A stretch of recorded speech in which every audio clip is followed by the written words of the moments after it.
Hello there everyone, and welcome back to more Battle Brothers. We are 20 days into our grand adventure. We have wandered the wilderness, arguably successfully. I would strongly argue it was not the case though, with having to lose two more of my Battle Brothers, one of which was maybe my level 4. I can't remember if he was level 5 or not. In that, well, I honestly can't remember his name. It was about several days ago. Let's see. Wolfram the Quick died. Although I think at the same time, he also had a crippling trait on him due to falling once already. I believe it's the case. I just want to make sure if that's true or not. It is looking like the case. The R1 who was crippled is Goswin here, and thankfully, him missing ear is not too terrible, especially in combination with Paranoid, because I think I would enjoy the defensive bonuses over the loss of initiative. Although at the same time, I never did consider that the Oath of Wrath would be hindering my defenses, even though the fact that they were still getting 30s and 40s when my units were behind my own units that they were shooting at, never mind behind their own units and behind a wall, they still had amazing accuracy and they weren't even bullseye. At least from what I quickly checked on the wiki, they did not have the bullseye trait, which makes me wonder how the hell they were so accurate to begin with. Sure, they have bow mastery to increase their range and reduce the fatigue, but last I checked, that doesn't help with accuracy one bit. At least in comparison to my, Witch Hunter, who basically has pretty close to the same accuracy as them. Maybe they had 60. I could be confusing them with the poachers if I'm honest. But either way, we will see where our brothers go from here on out. And I am wondering if I want to recruit a new brother. But we are saying that basically the lowest amount of crowns that I had for a while, honestly. With 800 crowns, and if I buy anything, that's basically going to spend all my resources, and apparently I already sold a bunch of stuff here. I'm still not feeling comfortable with my current position. But we do have some additional level ups in, and I do believe I want to get you Backstabber if I want to keep you with a reach type weapon. I just gotta have to somehow think long term on what kind of weapon I want to give you. Well, considering the pitchfork is a polearm, that could be useful. It's just, again, what is that ultimately going to be replaced with that I would actually like? Well, never mind that is accessible to me. That's something I really want to consider for when we reach the next level. But what do you have there? Well, it's always going to be 3, that's fine. High roll on the melee defense. Middling on, low roll on resolve, I don't like that. Maybe I'll take both of the defenses in this case. Don't think I'm a fan of low fatigue rolls, dang it. Even though that can be really important as we get heavier and heavier armor. At least give me some good rolls. And for you, I like Executioner a lot. It's just trying to understand how likely it is to get crippling blows on people. Especially since most of the time they're armored anyway, if I'm fighting bandits or things with armor, primarily. They're going to die really quick if I can get to the point of actually crippling them. But I really like the potential, especially for monster slaying. I think it's the main theme, the main reason I will want both these traits, in all honesty. And what do you get for level ups? High roll there, I like it. Low and low, dang it. Everything is low, I hate it. I hate it with a passion, almost to the point that I'd rather have HP increase as opposed to damn fatigue and resolve. I won't lie, that's what I'm seriously considering. Oh well. It is still a question if I want one more to round out my roster. I would like to start looking into recruiting very capable type of people, like this poacher here. I like you. I need range weaponry anyway to help complement my front line, and I already got 2 two-handed weapon users. It's just a question on what my income looks like. Actually, let's have a look at the quest. That might help dictate a few things here. And provision is only going to last me 2 days. I gotta keep that in mind. Alright, that's kind of what I expected. Where the hell are we going, though? Need this taken a heft instead, where a man by the name of is waiting for you. How many crowns are we talking? 490 crowns. I just wish I knew where the hell this was, damn it. Is it the town up to the northeast? I'm gonna accept it anyway, but about a day to the west by road. Last I checked, there's no road here. So that makes me a little bit weary.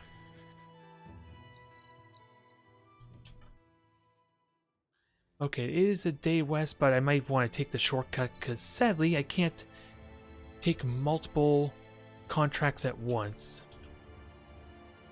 Now it's just a question. Let's recruit our archer. He's already well equipped. And then we'll have to account for the income. You're a night owl, that could be useful.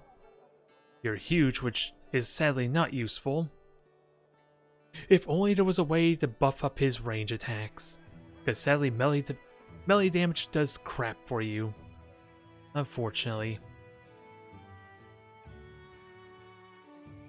Has plus 0% chance to hit with an aim shot. Well, that's not very helpful. Which again makes me wonder... Let's see, ooh, a wonky bow. Do we have an improvement from that last fight? 30 to 50 damage?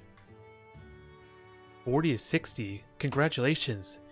You're new to the roster, but you already got yourself an upgrade, and interestingly, they actually get an accuracy boost with these type of bows, which I'm happy with. And I was also thinking of using his Unhold Hide to upgrade my bolt quiver. I don't have the money for that I'm comfortable with, but since we're going to be in the neighborhood, I think I'm okay with not having it for the time being. Ooh, and we got a kite shield. We have a few things we can utilize. And with that said, let me just switch out my equipment, since again, we did lose one of our important characters. 140 for a helmet. We don't really have a good chest piece, so we're going to have to swap it out, unfortunately. You're currently going to be shirtless for a moment, but I swear it's only going to be for a moment. Even though he's definitely going to be drawing all the attention, we'll just say, in a fight. Now, what's the best equipment for him? 20, 20, 50 there. No bad robes is good for you. I think we even have a head upgrade for you. Yeah, that's our lost helmet that we from our fallen battle brother. And 47 accuracy. Whoops, that's not who I want to move. I think this is okay here. How do I want to fine-tune stuff? Because I got these headpieces I definitely want to utilize. I'm just wondering who's realistically going to need it most. Your headpiece, 40. Without doubt, you want that upgrade. And who else is likely to get in the thick of the fighting, if I can help it? Probably Tala here. But with that said, do I have enough tools to repair everything? Maybe. I know I have the medical supplies, but... What are these headpieces? 50, 50, 40. Who has weaker headgear? It does reduce fatigue, but I think that's a minor downside. Or a minor negative. And there was something else I wanted to change. Oh, the shield. Although, I currently got the best shields I can currently, but I do have a tower shield or a kite shield. 1525. That's slightly better. What about fatigue? That might be a deciding factor. Kite shield's better for ranged attacks. Alright, we're gonna Actually, let me sell a few more items if there's anything more to sell. I'm gonna keep the boar spears. Oh yeah, weapon. I could change the weapon out for something a little more reliable. Although I still haven't quite gone to the point where I don't know what kind of weapons I ultimately want for a certain role. I should not overlook the value of an axe, but I definitely like the accuracy bonus that swords give me. Especially for lower level characters, but we're at the point where that may not be necessary anymore. At least with those that are leveled up. Alright, so we'll go to heft instead. I'm assuming we're going to go left here. And it says it's about a day's travel. Oh, what do we have here? Hofstorf's people are happy to see the Oathmasters. It is an unusual reception for a band of mercenaries, but it seems oath-taking aspects of your business are held in high esteem with the lately. It's about time someone brought honor and pride back to these lands. One peasant says, "Women adore you with flowers and other good graces. As you bring the wagon to a stop, a throng of children come up wanting to touch young Anselm's skull. Will it give us strength, or will it make us sick?" Another kid comes up and elbows him out of the way. "Just have them tell us what they do and are already." Oh wait, just have them tell us what they do and are already. That's an odd one. Oaths this here skull, and the other day we heard about Oathbringers. So what makes ye so different? Speak about those pieces of shit. Interesting one. We'll speak about Anselm. See what that says.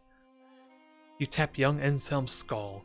Young Anselm was the first Oath Taker, the beginning of the Oath Takers. He was the first to realize that the true nature of man required sacrifice. He believed, and rightly so, that when man first wandered the earth, he did so in a state of suffering, and it was in that being that he was made his greatest advances. What we have now is so very far away from how things were. Things are simply too good now. One of the kids scratches off a black scab and flicks it onto the face of another. The other kid wipes it away and pops a pustule and rubs the pus all over the other kid. While they quarrel, you continue on. It doesn't sound like they're all that eager. Young Anselm realized this world needs to return to a life of sacrifice, to give up elements of what you enjoy, to sharpen oneself against the grindstone of suffering.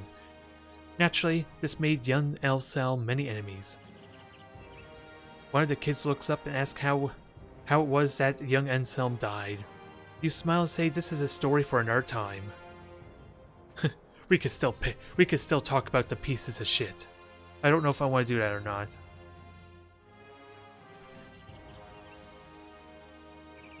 Yeah, hand to Anselm's head, you explain the oaths.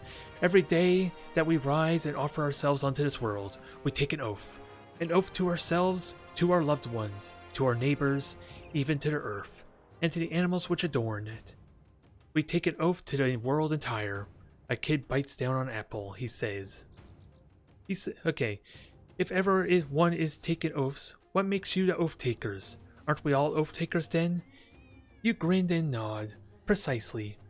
We are all oath takers indeed. However, if I may let you in on a little secret. The kids gather around, hushing one another. You explain. When you were born, you did not know all, yes. Same as our oaths. The old gods wishes us to explore this world in full, not have all its mysteries merely handed to us.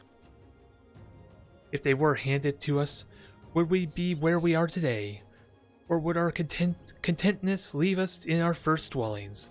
We oath-takers are exploring the extent to which the old gods have strengthened us and also weakened us, and in seeking all our limits, we shall become closer with the old gods, and closer with all others. And now it's time to speak about those pieces of shite. Because apparently we have no choice. Oh, let's see. One of the kids kicks dirt. He asks if you have any sweet pies in their wagon. He only cares about food, that one kid. That piece of shite. One of the kids pipes up. We had a group of men like you in the town the other day. Say they were the Oathbringers. And they are like your brothers or something. You start to answer when Godfrey butts in. The Oathbringers are blasphemers. They are heathens. And not keeper of oaths, but breakers of them. They have stolen young Anselm's jawbone, and we vow slay every Oathbringer to have it returned. The boy says that the Oathbringers say they were wanting to get their skull from you, because you, the Oath-takers, were the true heathens. Godfrey's anger reaches a boiling point. The Oathbringers say a lot of shite. They are peddlers of lies, nonsense, and hysteria for a storefront, and cruel misinterpretations their goods. Okay. He stared at the Oath-takers for a while, then put a hand on his shoulder and tell him maybe he should go count inventory to cool down for a bit. Well, we got information about our rivals, I suppose.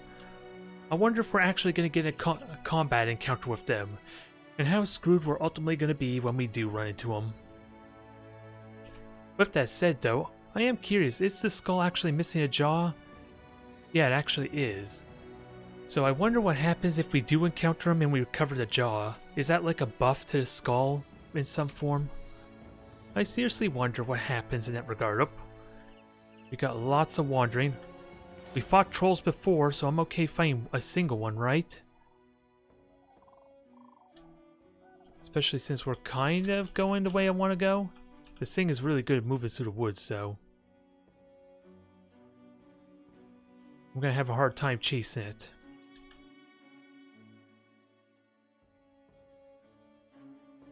I don't want to wander too far. We are slowly catching up. It's just a question what else we encounter on the way there. Because unless it turns... Okay, we did catch it. It is in the middle of the night, which is going to hurt my ability to fight at range. But we do have a little understanding how this thing acts. Just a question on how I want to position myself, because... Of course, my archers are going first, so I'd rather wait with them. And we'll see where the Unhold goes. Because I would love to have the high ground vantage point. I'm just worried about how that plays out.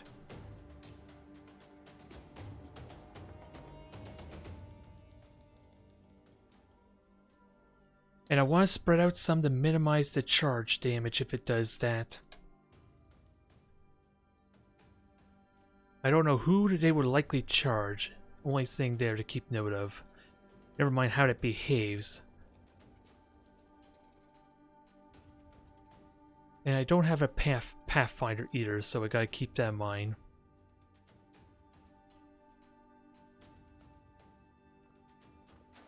And he does have a cleave attack too. Another thing I'll need to be very cautious of, and what is my chances to hit? Terrible. Which again, well, 30% chance, okay. That is something to note. I could probably make use of that, especially with the high ground advantage. But sadly, Haljamar is in a terrible spot as far as being useful. Okay, I was wondering about that, dang it. I just kind of wish that he would not be able to go to this one spot, but... We got the hit, sadly Crippling Strike didn't do a damn thing. Distance of 2, sadly not a really good chance to hit.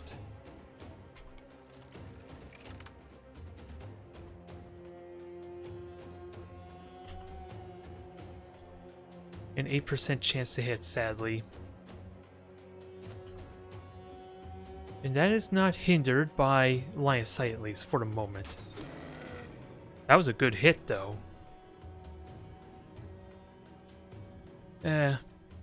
Taunt forces him to attack me and keeps him from using defensive abilities, but I still think he's going to cleave if I don't hinder him quite a bit. So, I don't think I'm going to taunt. Since I don't think it's really going to help me in this exchange. Sadly, we're not crippling him as I would have liked, though. Because we were getting crippling blows before, even with the pitchfork getting a hit in there. Where the hell can I go? I don't want to... Because he's likely going to survive next turn.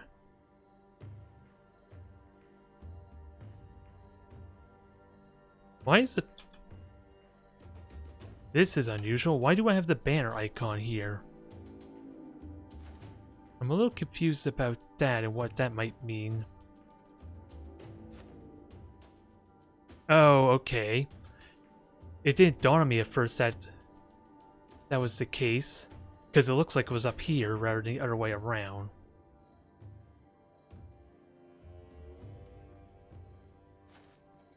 Alright, so we'll wait till next turn. I don't think I want to try double slicing.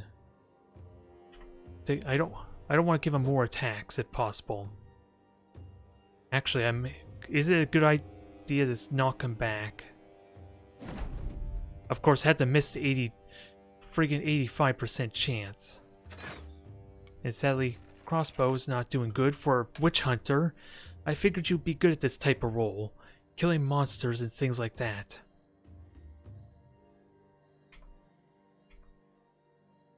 Sadly, can't get a good shot there. And line of sight is still friggin' blocked, which is unfortunate.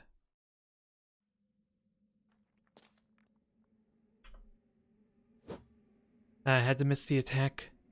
I gotta hope the armor holds a little bit. I'm gonna wait. I don't want to give him any more attacks than necessary. God damn these 80s. Sadly, no crippling hits to kind of weaken him. A lot of damage to the armor, but I kind of thought I was expecting that. Actually, I'm gonna wait, so that way I can get more attacks in from his colleagues. Actually, let me gash, if that might help. Okay, he is breaking. Good hit. Adrenaline. Now let's kill this bastard. Sadly, even with the woodcutter's axe, I'm not crippling it, like I did in my first encounter with them.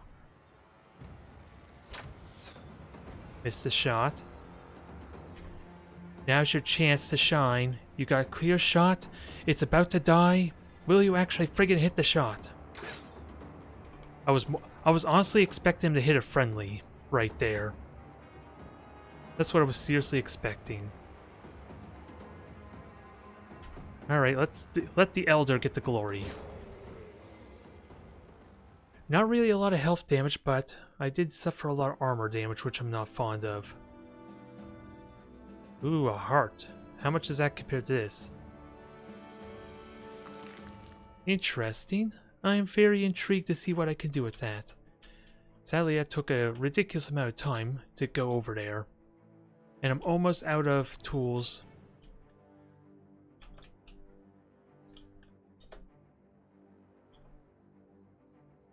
Maybe not worth it just because of that final attack they did there. Just did a lot of damage to my armor. But I'll be able to handle provisions. Hopefully my health will recover in time. It's just the armor that's not likely to fully recover. You are fine. Armor there is still in good condition. Helm there. You're fine. You leveled up. Yeah. You took a lot of armor damage, and that's not sadly going to recover. But everyone else's armor's fine. It's just his chest piece that took the brunt of the damage. Oh, I heard that war horn. I'm going to have to check see what that is in a moment. Let's see. I think I like the idea of having you exclusively ranged. And because I don't think I'm going to give you quick hands or anything, but is really bullseye worth it? It doesn't seem that significant. It doesn't seem that important because I don't think I want to shoot behind. I don't think I want indirect fire to period. I don't know what's a good alternative though. Oh, crippling strikes could be useful. Will it do enough damage to justify it? Not with the current crossbow. I didn't consider that this could work against ranged attacks. Or work with ranged attacks.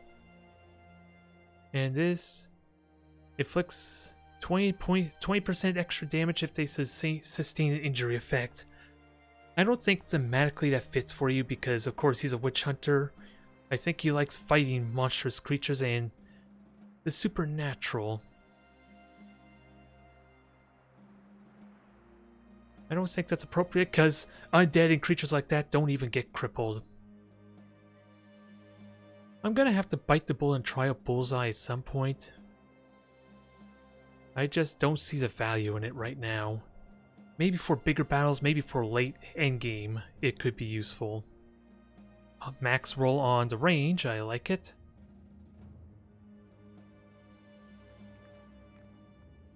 Yeah, I'm wondering why he has -4. What's actually giving him... Oh, it's my Oath of Wrath, isn't it? Okay. Okay, max roll on that. And I would like to give you fatigue, but you can't say no to max roll on resolve. Maybe initiative could have been useful. Dodge, yeah. Dodge could have been another one, maybe. But that's something I really have to experiment with. How to make dodge and dodge tanking useful. Now, what do you have? Detrim. Without doubt, I'm gonna try and make you a tank. I didn't realize I made you a student at the same time. And what's your resolve? 41. We'll give you a buff to your resolve. We kind of need you to hold the line. Okay, max roll there. Well, it's always going to be 3, let's be honest. I'm not taking that. What else do I take? I guess I'm taking resolve and fatigue. I was tempted to take the range... Ooh, excuse me. I was tempted to take the range defense, though. I heard the war horn, but I don't see anything, even though I'm on the mountains. More than likely, I would spot things before they spot me. And I don't even see any tracks either, so what was that war horn for? Huh. Oh, it's this. Can I even see what that rune is? Will it actually tell me what the garrison is? No. I would like to know what it actually is before I actually try to fight that. Have a little bit better intel to know what mess I'm getting myself into. But let's explore this neighborhood a bit. We have several towns to explore and a lot of contracts to fulfill. Ooh, and I almost met my limit for extra renown, surprisingly. Let's keep that going. We got contracts here, public executions, more food and trade. Yeah, food's more expensive. Ambush trade routes, so that might be something we're to help with. Armor, training hall, don't think I'm gonna do anything with that. I think armor's out of the question, even though, ooh, fancy. Plate mail armor. Although, how much fatigue penalty is that? 42. I think it's safe to say I need to work on build up my fatigue a bit, since it is actually apparent on poor Godfrey here how he seems so hindered by the reduced fatigue and how little he can actually contribute until I buff that up more. I really do need to build up that fatigue quite a bit. Or at least given a trait that mitigates that. Was it Brawny, was it? Don't think I'm gonna get any recruits. Ooh, what are you? Oh, you must be new with the DLC, is it? Part scientist and surgeon. Autonomous are unaccustomed to battle but serve well by steady hands. What the hell are you, a cultist? No thank you. A lot of pricey boys I would like to get in the future. But we need money. So we'll deal with the one skull. Hope it doesn't involve me doing another caravan travel. And we'll go from there, but let's see.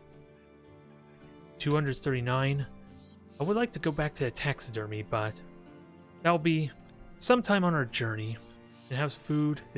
Food is pricey. I know it said it was more expensive, but when you have to pay 172 for a friggin' loaf of bread, I am not interested in that. Only thing I can buy that I'm comfortable with is dang grain.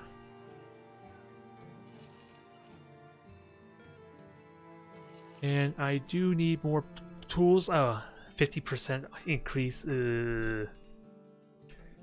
Let's see where the contracts take us. Commander duties over. What is this? Okay, he announces himself, so let's listen to what he says. Look, mercenary, there's a thing to task you with? Seems to have a good head on your shoulders. See this dark spot here? Okay, so we're just exploring, we don't have to fight. And it's pretty cheap. Can we get more? No. Somewhere around the region of Pagan Heartland. Where the hell is that, though? Where the hell is that? Find ancient ruins to the west and around the region of pagan heartlands. Okay, so it's somewhere over here. What is this? Oh, gathering hut. I thought maybe that was something right there for us. I'm not repairing my tools, which could be a mistake, even though I am in good condition. It's just my health and food to be careful of. Oh, and it looks like they just did a battle. So we're relatively safe, it looks like, here as far as bandits and brigands.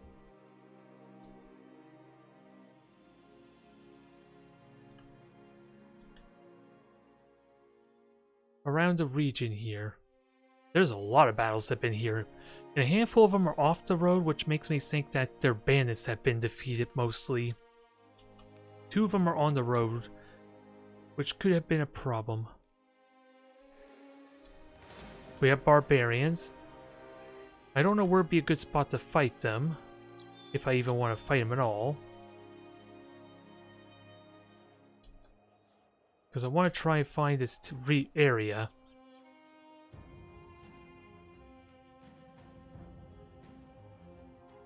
I don't know how far my vision is, with that said, but if I'm lucky enough to have someone appear on the road, that could help make it a little bit easier.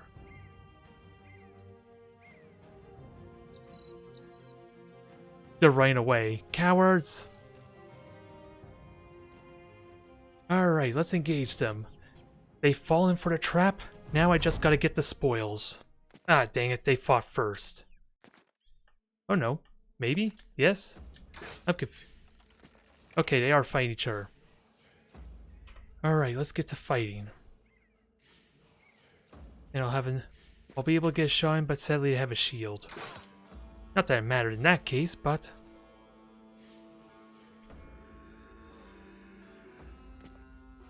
And how much AP for? Not even worth it. Sadly, I'm probably not going to get very much of the spoils. A little bit of hesitation was not knowing how close they need to be to actually take part in the battle, because I've been screwed over by that before, damn it. And I didn't want to go through it again. That was where most of the hesitation came from.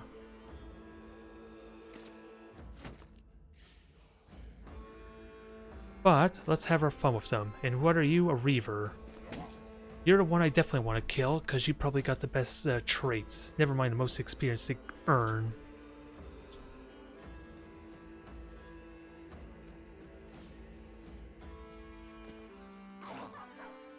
Oh, there goes a dog of some sort. I don't know whose dog it was. Oh, actually, nothing died yet, I think. Alright, they're coming to fight me. Let's not get careless.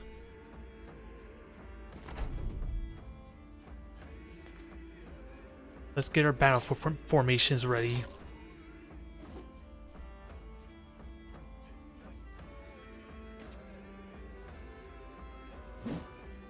Tried to push me. Feel free to push me up the hill. I would welcome that. 35, 37. Yeah, and that's because of the height advantage. Oh, I could still move here. Do I really want to? Because I like the height advantage for Godfrey and everyone. That's going to take all my movement to go up there. Damn. He was terrible against the troll, but he's really good at killing humans. Which doesn't seem to work with how he's supposed to function, but we'll go with it.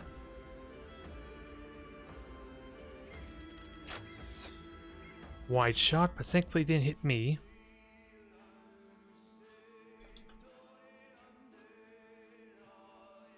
Alright, get yourself ready to murder something. Don't know where the hell to put you just yet, so just chill there for a bit. Godfrey, enjoy your glory.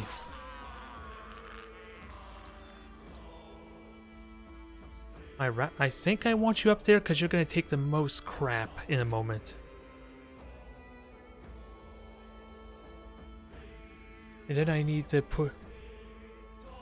I'm just trying to figure out where I want to position everyone, because more than likely there's going to be 3 people here surrounding Godfrey.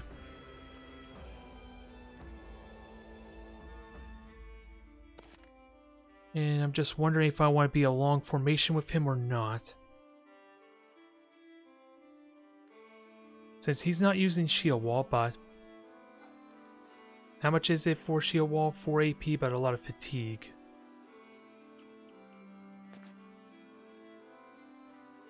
And if anything, only one of them could realistically attack me, so I shouldn't even be trying to shield wall. Let's have him burn as much action points as possible. 1, 2, 3, 4, 5, 6. He will be in melee, but hopefully he'll be okay if I leave him there.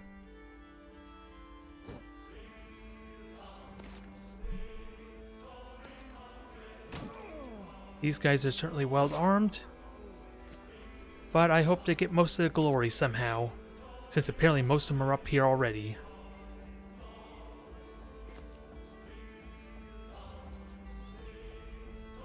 Okay.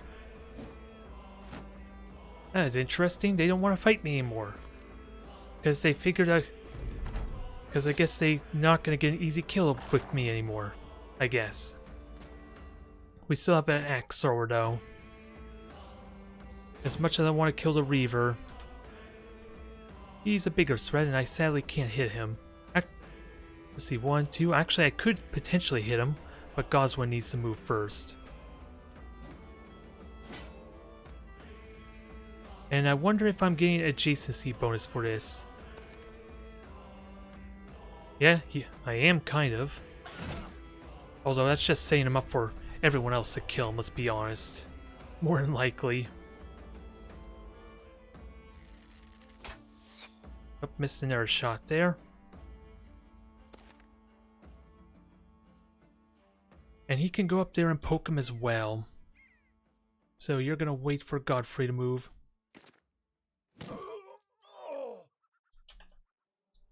And what about you? 25, 34.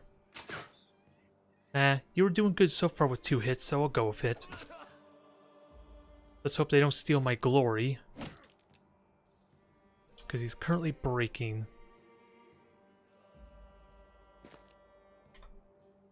Gash him. Hit the head.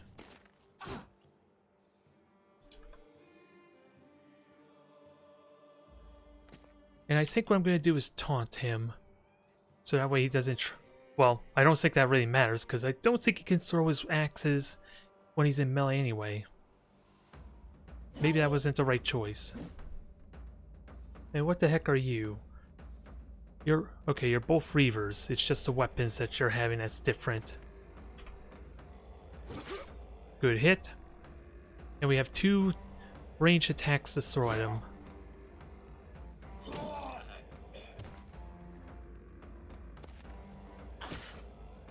One hit on the head, the lucky bastard. 91, 84. I don't know which one I want to kill more, in all honesty. He's closer to death, but he doesn't have the shield and... Well, if I can kill both of them, then I can have my cake and eat it too. Yes, murder! No! Hajimar, this was your chance! Eh. Oh, there goes one of the dogs. That was yours. That was your glory to be had, and you screwed it up. So I can move and still aim shot. Hit him. No, don't hit Godfrey. Hit him. Wrong target. Friendly fire.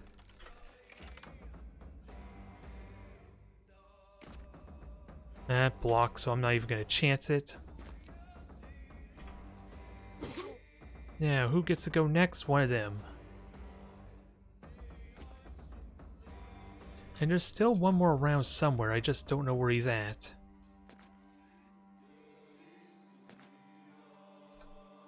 Alright, Godfrey, the glory is yours. Off with his head. But again, where the hell's the last one? Is he running away? Is he panicking? These are things I couldn't tell you, and I can loot stuff. Which makes me wonder, did one of theirs fall? I would like to loot the Reaver, if that's actually possible or not. But I'm not seeing a loot icon with them, which probably means I don't get credit. I don't think I can kill him or loot him. And he burnt all his turns, so...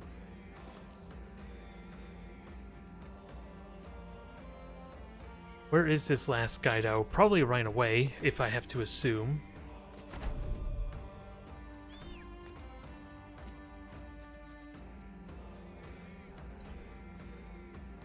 Well, let's see. It didn't say that it was over yet. So anything is possible. No, there's no loot here to be grabbed.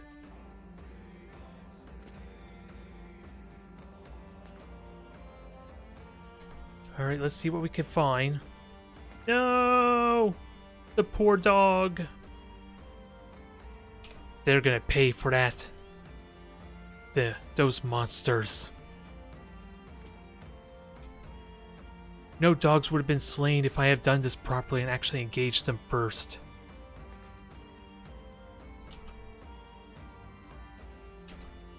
But sadly, I think he's just ran away. It's just that he didn't break, so it's not prompt.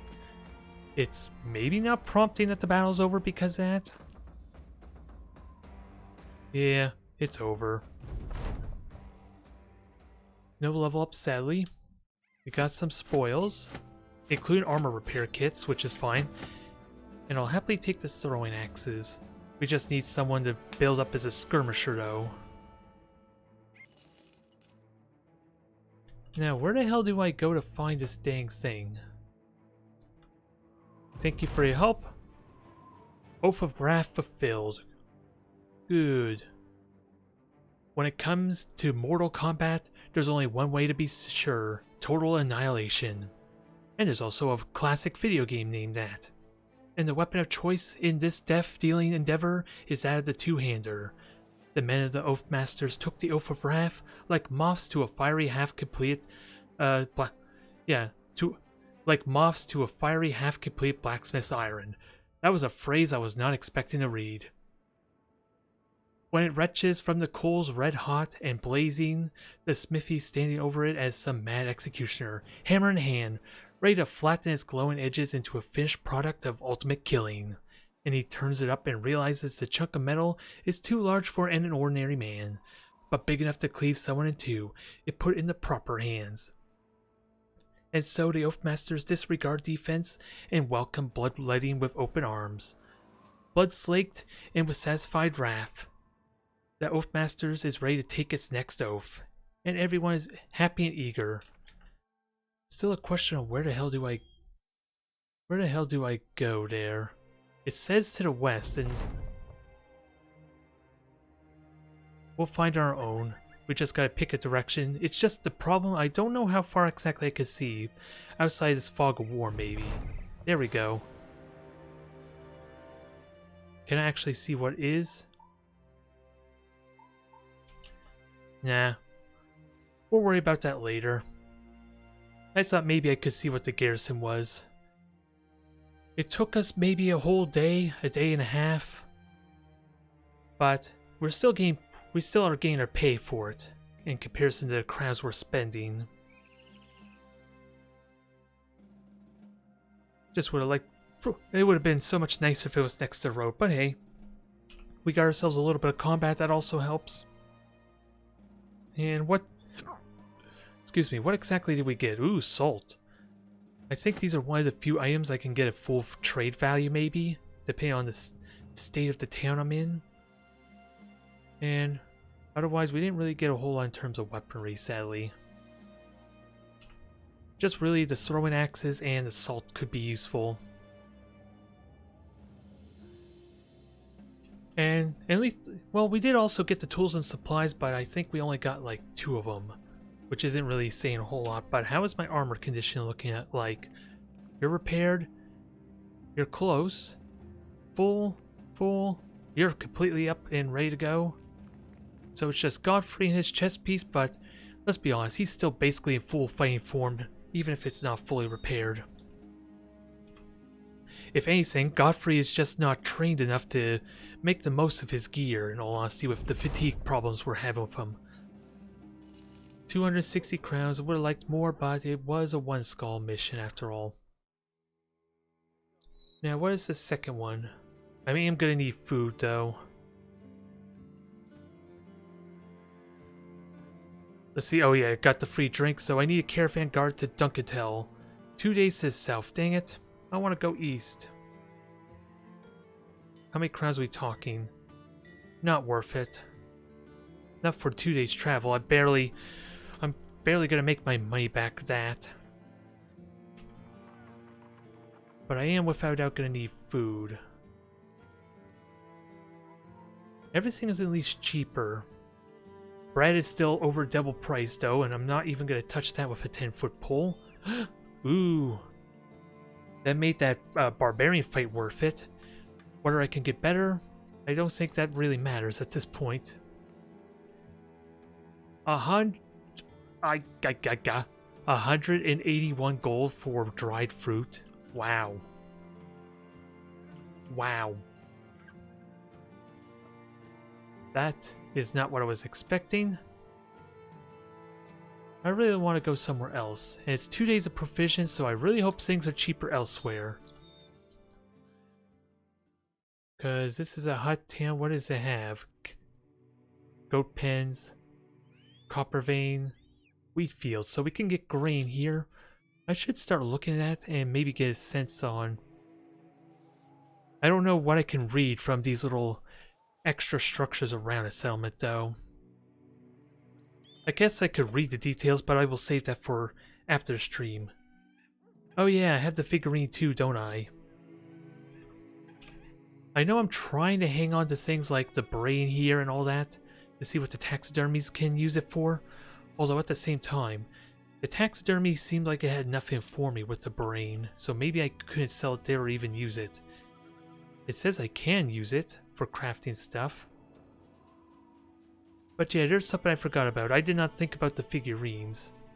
Oh yeah, it's just a collector of coins. Whether that was a good place to sell it, I couldn't tell you.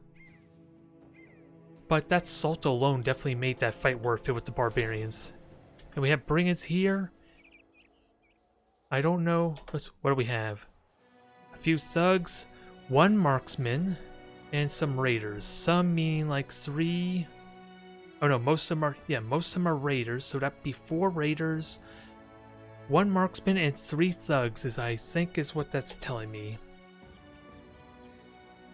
Let's go make the road safer, shall we? We just gotta be careful of the marksman. I'm kinda scarred a little bit. Never mind the fact he ignored most of my armor there, damn. 64% chance they hit. Good God. And sadly, that was a miss. Because this is the one thing that's confusing me. Shouldn't he be getting a 75% penalty because he's shooting at someone behind me?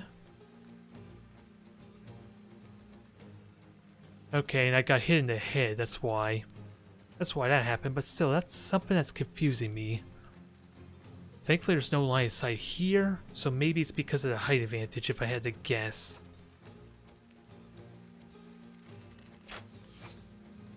Sadly, I'm getting bad shots.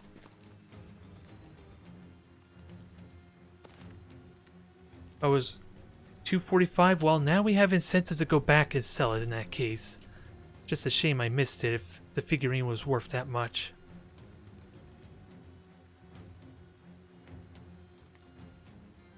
I don't really want to wait. This is definitely going to be a rough fight already. And sadly, that's going to take most of my turn just to move there. Who are the big threats? Raider, Thug. Okay, so it's exactly as I said. 4 raiders, 3 brigands, and the marksman, which I don't know how to exactly deal with.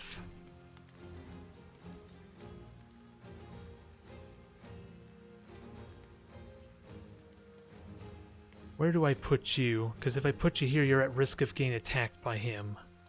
And I definitely want Eckberg to join in for the preceding turns. They sadly have the high ground, so that sounds like a job for Godfrey. Unless I want to forfeit the high ground, but I already moved committed to moving most of my guys.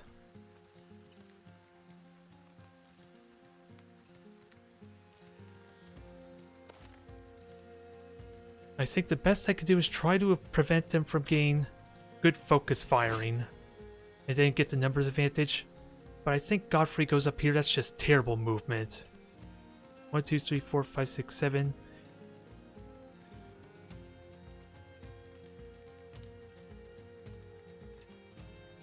Actually, yeah, with him having a two-handed flail, ugh. That still burns all his turn. It's the fatigue I'm more concerned about, honestly. And I can't really have someone here unless I want to taunt him. Because otherwise he's just going to take advantage of the low ground bonus.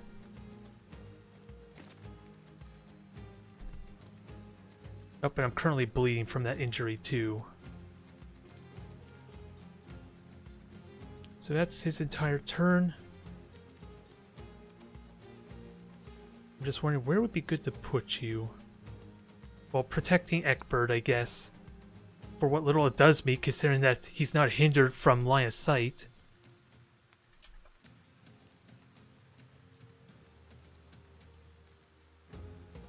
And now he's gonna get a good swipe with his... Oh, he's got reach, okay.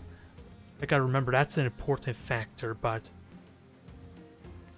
Do I dare use adrenaline here? And if, interestingly, that raider didn't move at all. He chose not to. Yeah, I think I get next to him and really screw with him, so adrenaline might be good here.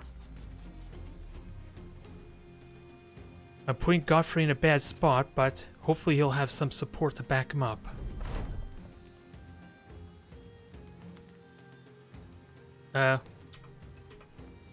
God damn it.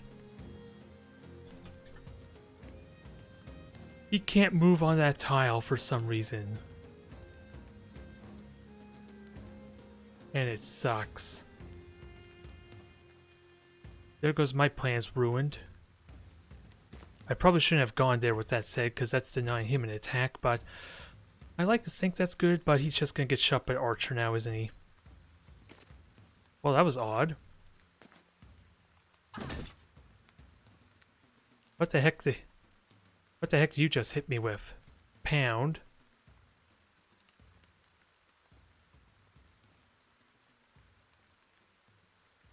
And I think that was the one on top that hit him, which is why that scares me. Missed that. I hate that every single time. Why couldn't you just go here? Although I guess because he moved up here, which is why he didn't actually do anything. That's the only reason I could think of why that happened.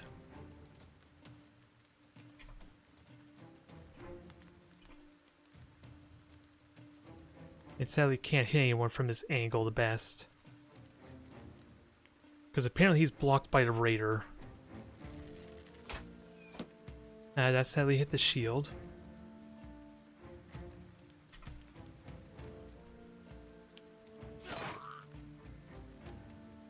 And I can't reload. And sadly I didn't give him any equipment either.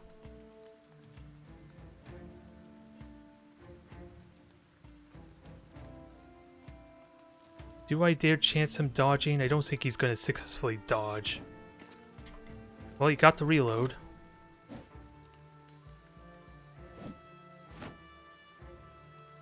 What do I expect's going to happen? He is outnumbered 2-1, which is not going to speak very well to this circumstance, so I need to give him support quick. And I was hoping to maybe cripple him enough for that. But sadly, it looks like I'm burning my entire turn to kill him.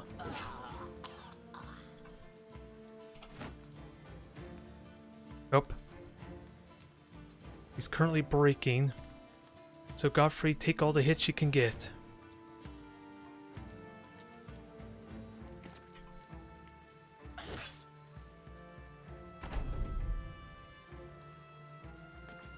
Okay, I'm fine with you not doing anything, but he's not going to live very long. Really? He's shield walled.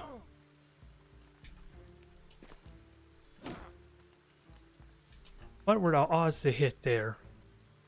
85.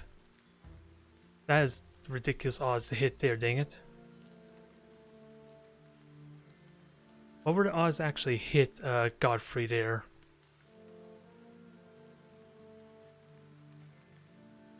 41%, so really shield wall is not that helpful because the backstab, yeah. GC bonus is way too much there. This is going to be rough. We already lost one there, so this is going to be hard cost, or going to be hard to replenish from.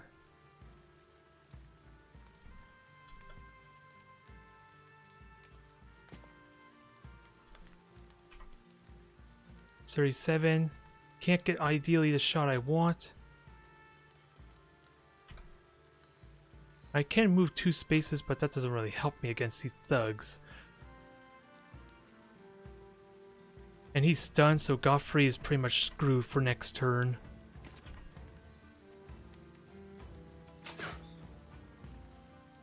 I think we're gonna lose Godfrey after this match, or in this battle.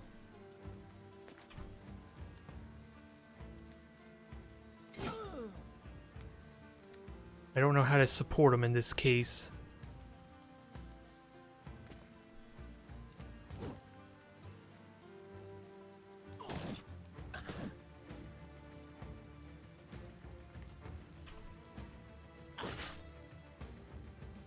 Can I shield wall? And well, they're actually gonna attack Eggburn. This whatever the heck, forked to hook or hooked blade, whatever the heck that thing's called. That's probably what it's gonna do.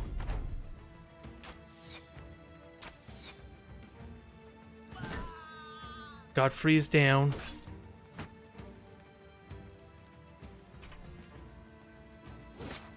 This is not going well.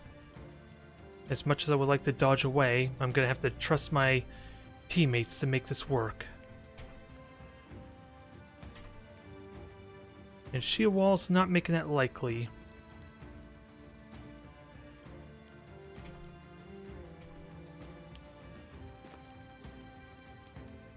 And everything is line of sight blocked here.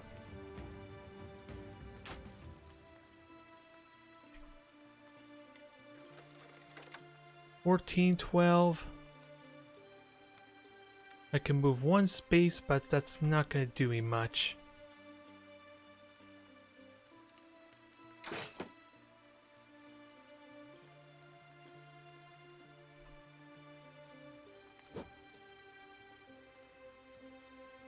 And I would like the shield wall, but apparently that did crap for me when they still have a 40% chance, sadly.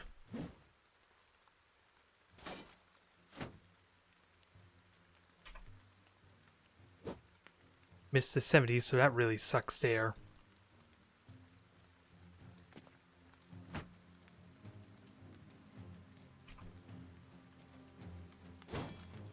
I'm slowly getting hits in. I could still win this, but it's going to be so costly, it's not really worth it.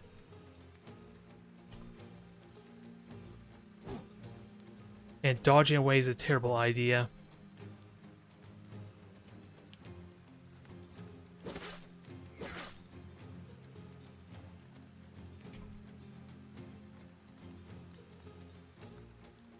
So still can't get support here. And sadly, it means I'm probably stuck having to rely on lucky shots. Although, is rally applicable here? It means I burn my entire turn, which I'm not fond of.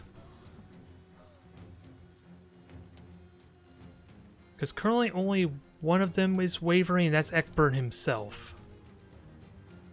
Which doesn't really help all that much, and I don't think you could kill him, can you? Well, I'm proven wrong.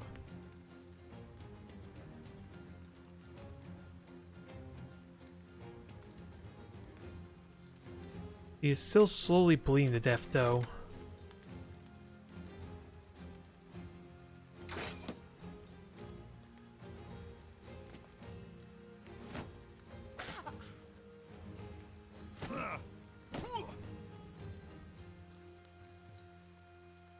Now, I gotta hope somehow something gives when I'm stuck with these shields.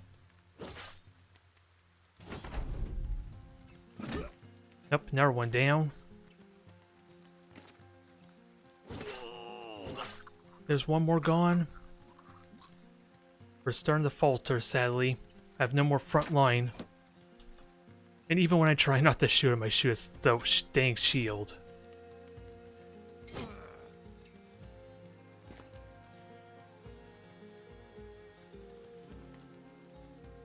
Alright, let's back up and try and focus ourselves a bit. I'm still stuck with you and I don't like it, because you need to somehow die.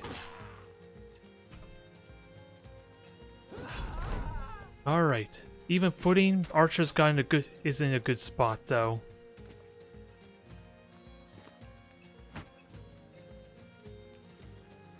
It's still possible to win this. It's not a victory though, with how much damage we took, maybe. It just really comes down to how well I hit this guy. 37 or 50.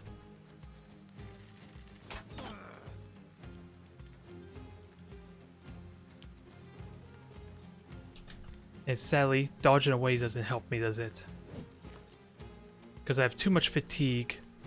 I need time to recover if I'm gonna try and heal or get a shot off.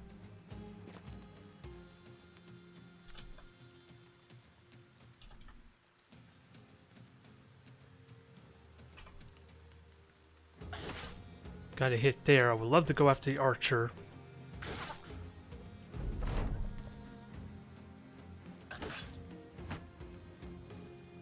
How close is he to fatigue? Not really close. That's the answer. Dang shield. Because now I can't shoot and I have the chance. He is breaking though. There might be a chance.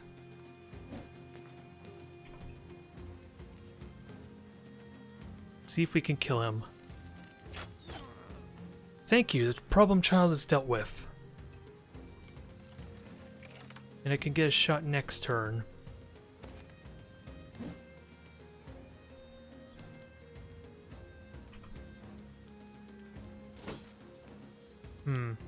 Not much I could do now, though.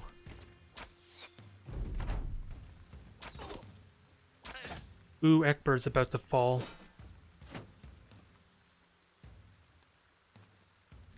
I need Ekber to live. I don't think I have much. I think that's kind of a given. And since this is supposed to block line of sight, you better friggin' block line of sight.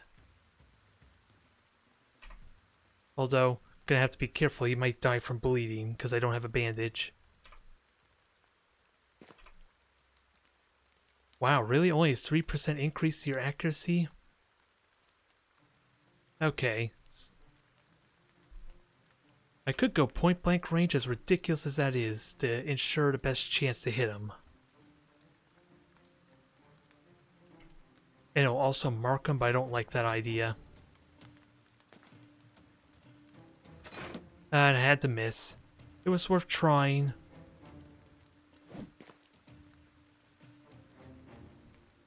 And I don't have the fatigue to shoot him.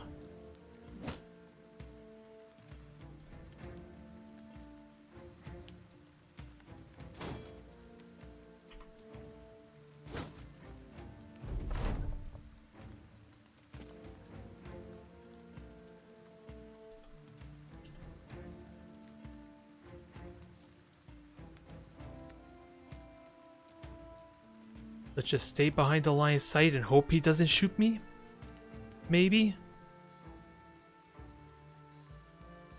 1 hit point every turn.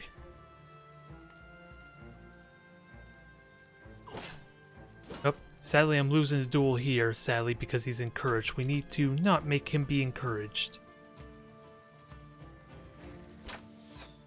Dang it. Archers are not up for a task, though, sadly.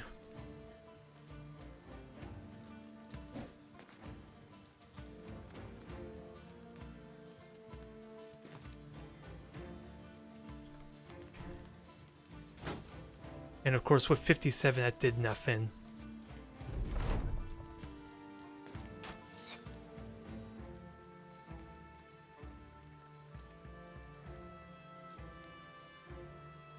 Alright, next turn you'll be able to help out. How much friggin' health do you have? 4 turns. We need to somehow end this in 4 turns. 20 fatigue, so he's not going to be able to shoot, so let's just recover.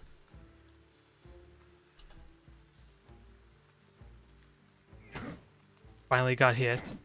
Twice. Damn! Try as I might, he couldn't get away that time.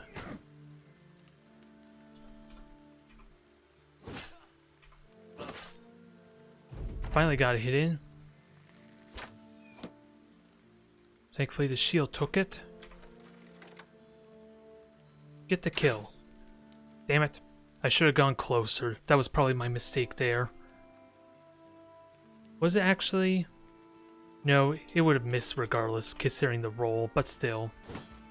Something I should have tried to do.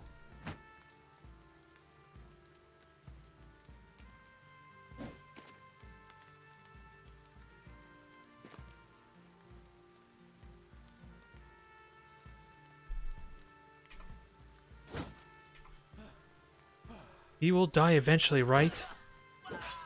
Never mind. He had 39s to hit me, I had 60s. So, definitely one out on that end there.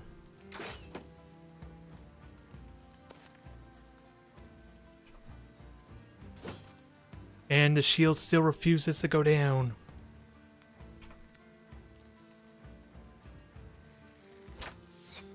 Another missed shot, sadly. It looks like Ekbar's gonna die, and then I'm gonna lose because I have no frontliner. This looks like it's over due to really unfortunate rolls there, even if it was gonna be a costly one.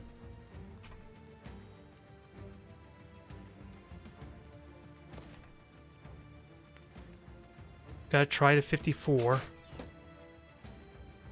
And that would have hit too. Oh dang it, I didn't want to end the turn. I think this was gonna get... I don't think I was gonna win this just because... I don't think Ekberg could have got the kill regardless.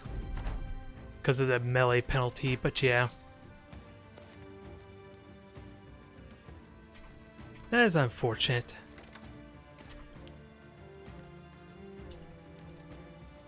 And you're sadly out of ammo. Alright, run away, guys, run away! But I think that's the end of this campaign as a result. The only question is, how could I improve from that? That was very much a winnable match. The smart idea probably would have been just to back up, like I normally do. Especially since they already had the high ground due to their speed. Or higher initiative.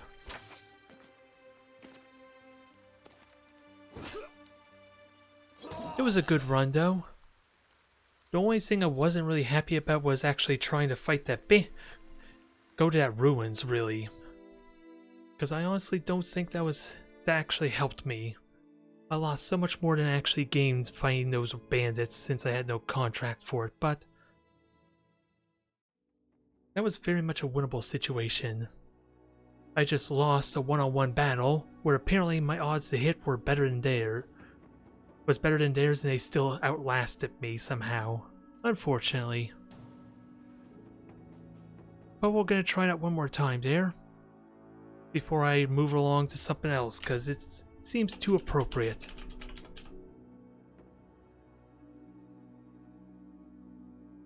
And I had real merit there. It's just getting used to those raiders. Because the thugs are no problem at all. And one ranged fighter was causing so much issue because apparently he can't miss his shots. Somehow. Because I really need to understand what dictates line of sight. Because I got screwed over both cases with those marksmen. Because of that. Where was the one I had before, dang it? I can't remember what my banner was. In all honesty. There we go. I think that was it anyway. But let's give it another try. Everything was going well, it's just needing to learn how to deal with those higher tier units. Because apparently the stats alone is causing issues. I don't know if the gear is really the problem. Never mind poor Godfrey there getting hit even with the shield wall. And of course another factor was the fact that they always dive in deep in my formation there because of the gaps. Which adds problems with the adjacency bonus too. And this is a terrible starting spot, considering I'm in the middle of a swamp. Otherwise, let's get Bertel all set up. And of course, without a doubt, we're going to have you be our banner bearer as a given. And what are your levels looking like? I believe that's a low roll, sadly. High roll on melee. And middling roll, I think I'm just going to go with the range defense. High roll melee, high roll defense, and low roll on resolve, sadly. And Hancon, welcome to the crew. That was definitely fun though. Definitely a learning experience because it's just a dang raiders.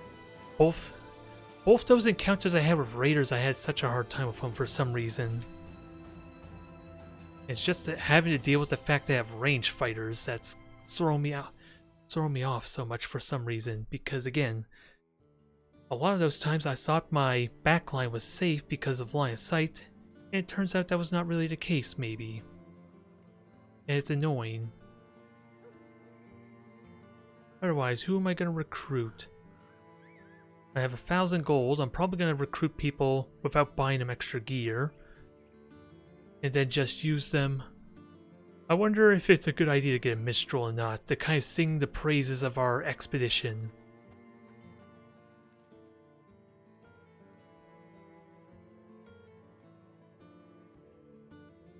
But don't excel in any. So let's get the cheap recruit, and then I'll recruit the fisherman, who at least has a net. Although, I never really used the nets, in all honesty. Although, is there a better alternative? Not really.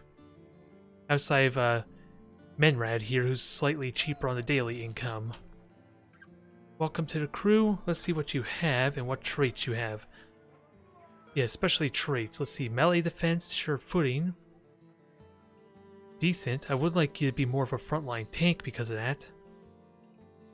Well, that's an odd one. I don't know how I feel about that. Having Irrational on my banner bearer. You are an odd one to say the least. I always like a loyal paladin. That kind of is a given. I would like positive traits though, but still. And who's decent? Who could be a good range unit? No stars anyway. Ooh, 3 stars in health. Is that going to be useful? Hard to say. Anyways. I don't think there's anything I need to grab. I'm going to wait till after the first battle before I worry about keying people out. Would you be willing to venture to a location? That sounds simple enough. 300 gold. 310, so we got extra 10 out of it. Now, where do we have to go? Southeast. We have to go back the way we came. And here's our first oath. I like having people with more experience. And having them never flee doesn't sound useful. No, I'm not going to do that. There we go. Fewer crowns, but more experience. I just don't like the idea that my men don't recover. And let's see, humility, I have to do 6 contracts. At least to get the maximum amount of renown.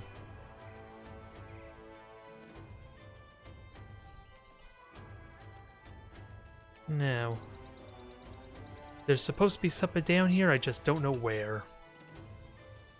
And again, I need to know what my line of sight is, so maybe I can there we go. What luck. We found it, but without a doubt I'm not ready to actually fight what's there. We're gonna leave that for another time. Although, it is the honest question, when would it be a good opportunity to do some adventuring? As much as I would love to adventure in the wilderness, it's so much more profitable just to do the contracts and stay near the towns. So maybe that'll be my big ambition, is to just focus on the contracts, get built up as much as I can, kind of like just focus on my economic growth early on. But then it comes down to, when is it worth adventuring? Because the gains don't seem worth it because I don't get the contract bonus to go with it. At least early impressions when I'm fighting camps and ruins. Or at least when I'm at bandit camps and ruins anyway. Everyone's asleep, but that's fine. There is no sleep for the paladins. Okay, so this is the bandit quest here. And only a simple 290. We won't be able to see where they're going, but we know where they are going at least.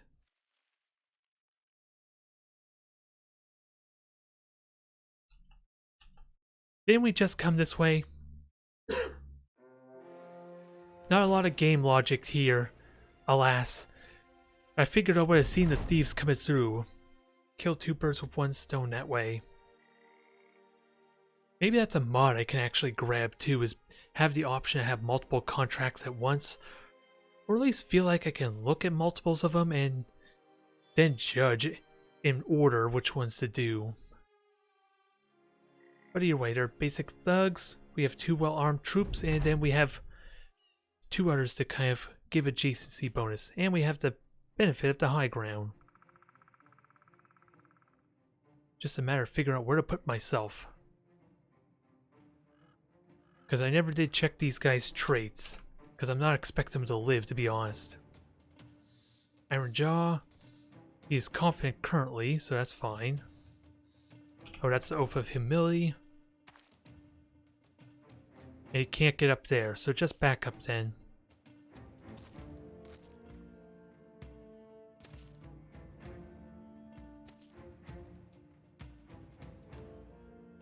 There is a woodcutter's axe. I would love to get that. If there's some way I can loot that axe, that would be great.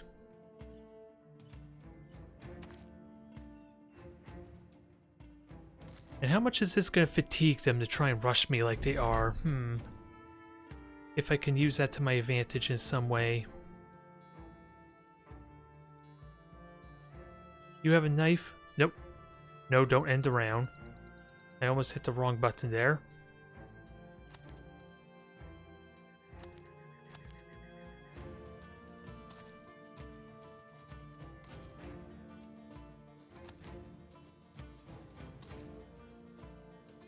That woodcutter axe is definitely the one that scares me, especially since he has really good armor on him, it seems. This thug might be decently equipped too, if that's the armor I think it is.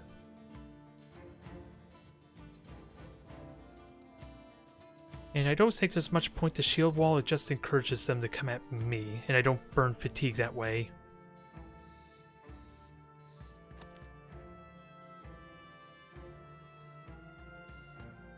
And that's a high ground vantage point. We'll try and make use of that. And I could throw a net to buy me some time. Alright guys, move on up. So he can attack Hacken here. I want to call him Godfrey because I'm used to him as that. Who can move still? Because I don't want to get flanked if I can help it. And I'll just wait with you just in case you can get a flank attack in. Alright, we can fight one of them, but we do want to try and get down there as well before the pitchfork causes problems. Splitting the damage, but again, I don't know what that debilitating buff does, but lower initiative's not all that significant on the missing ear or bleeding ear or whatever it is. Had to hit the armor.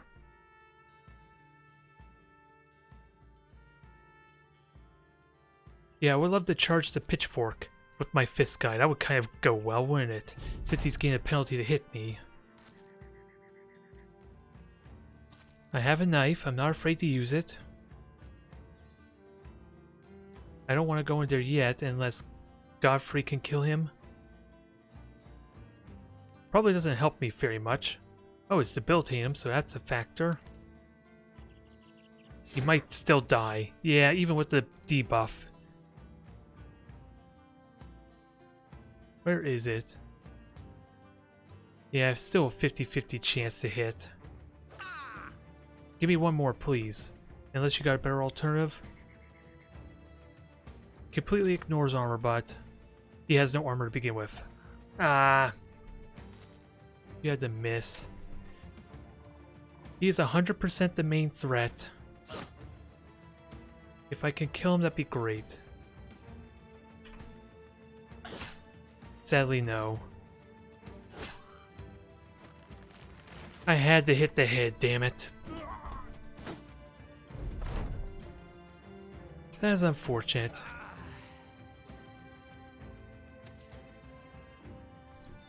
At least he was the cheapest recruit. Only positive there.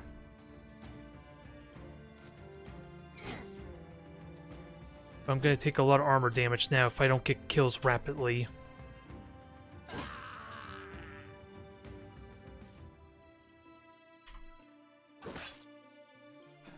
Ah, dang it. Already he's getting fatigued due to his heavy armor. Tried to run away, and that gives me blood.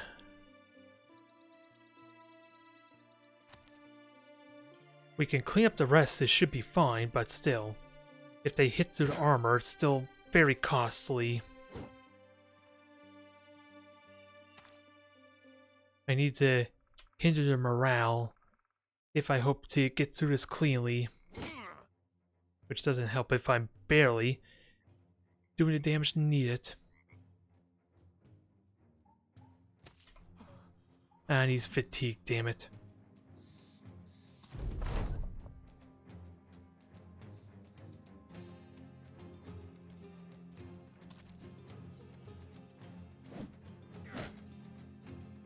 You can take the hits there, but how much armor damage are you going to take is the ultimate question. And sadly, that did not cause wavering morale.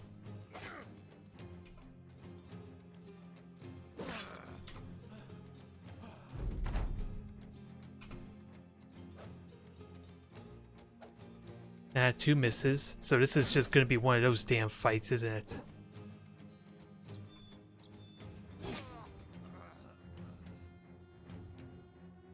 And it's still not wavering just yet, alas.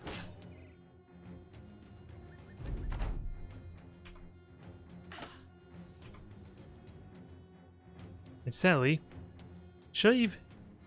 this ignores armor but causes a lot more fatigue, but less chance to hit. That's the reason I'm not using it, honestly.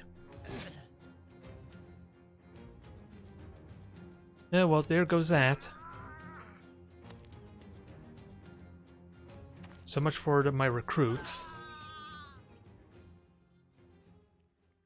And Midran would have leveled up there too. Unless he took some hits there, because arguably this probably was not worth it due to the armor damage I just took, wasn't it?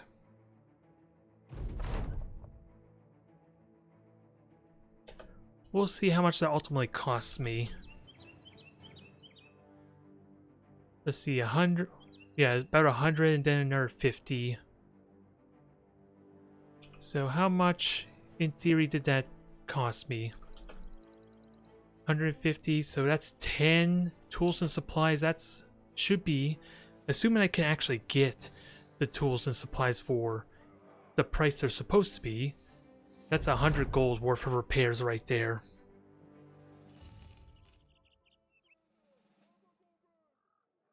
Alright. We have money at least to start back from square one. And I would like to get another recruit. And we have more contracts to go around still. And this time we can maybe get them a little bit of gear. 30 armor. And what are your stats? You could be a decent meleeer.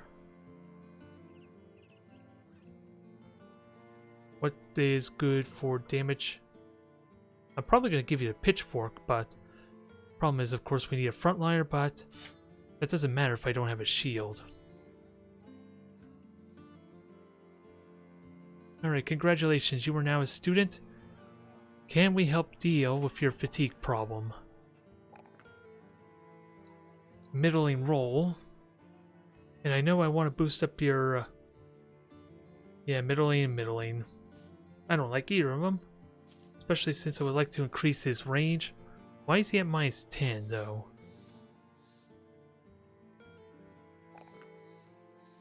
What is causing the -10?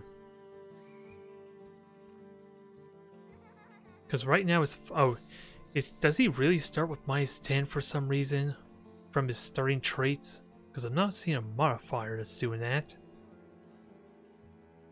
Interesting.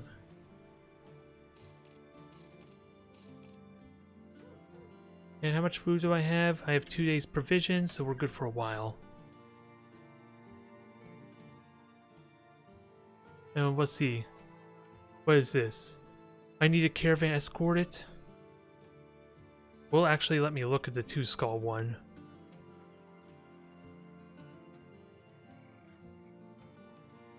I don't mind doing the contract. I want to be able to look at the other one. Let's see. Will this actually let me do it? Yes, it would. And this is also a travel contract. Well, you're not worth it. Where the hell am I supposed to go to? That's kind of 150 friggin' crowns. For a 2-skull mission, no less. I feel like I'm being ripped off here. And what are you? Not used to hard physical labor, but you'll be a good recruit. You'll be good sacrificial fodder.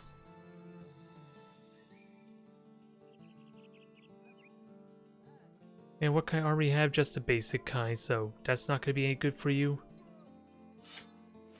We'll give you the net, but... what do we need? Tools and supplies? Well, yeah, because I'm going to burn through all that, aren't I? But I think I'm okay. I don't need that armor to be fully repaired. Oh, I saw peasants going through the water. That was an odd sight. And now they're following me, which scares me even more. They just traveled through the storming river, the rushing water, and they managed to catch up to the caravan, despite how exhausted they must have been. There's the true heroes of this campaign, oh boy.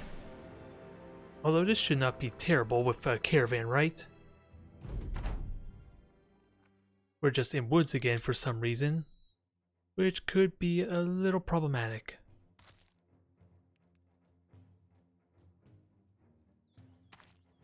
And of course, all this terrain behind me is completely blocked, so I cannot use my polearms and spears the best. Until they decide to move up, that is. Thank you. Maybe? Can I actually reach there? Never mind. Way to cut in line, you jerk. Well, technically, since he was first to go, he wasn't really butting in line, but still, it does feel like it. Because I was hoping to help contribute with my extra reach.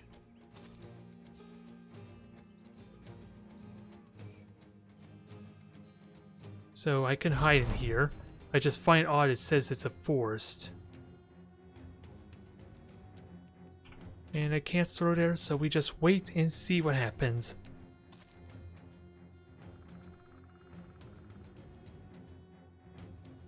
Yeah, because he can... yeah, Eggburn, I might as well rename him if I can remember the names too. Never mind, we're already in the thick of the fighting here. Good hits, good hits. I'm gonna wait with you because I want Godfrey here. I might as well just call him Godfrey since I'm just used to that.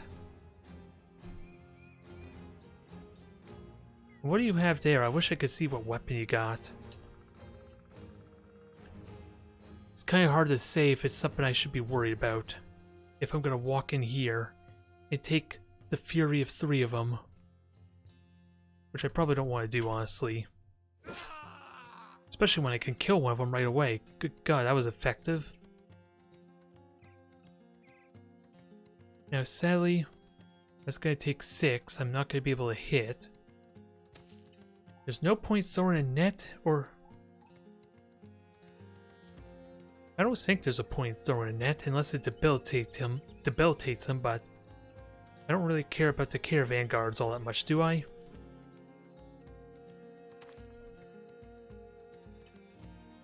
Some kind of hatchet? Yeah, it is a hatchet. It just conveniently was being covered by the 2-hand double grip type of trait. But it is actually a hatchet there. Now, who do I want to kill? A JC bonus? I think I kill him with the JC bonus. Because I get the glory, and it's an easier kill. Whereas this one could attack Godfrey here. And he's about to break. Good. And he has not moved yet, so I'm just going to wait. So I can get some free attacks in. Never mind. They're biting the line again, the jerks. And I'm just going to wait so he can get his attack in. Maybe? That's if he doesn't die. And you can go up there, get a good attack in. Yeah, I was saying turn done. I don't know why I was saying that. Ah, missed. I can throw a net on him, but he's not going to be able to attack me anyway. He shouldn't, at least. Now, you can get the kill. Good. They're all wavering and panicking.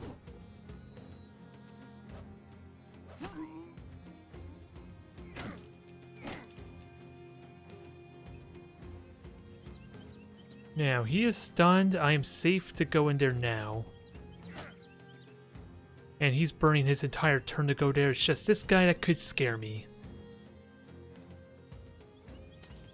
And thankfully, I don't have to worry about him now. Don't worry, we got your back.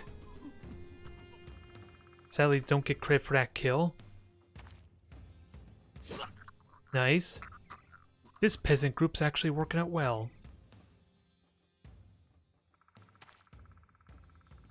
And you move 1 space and you get your attack on him. Ah, no kill. Or is it? Apparently, the new recruits are the ones getting the glory. Which I don't know how I feel about just yet with how easily they could die.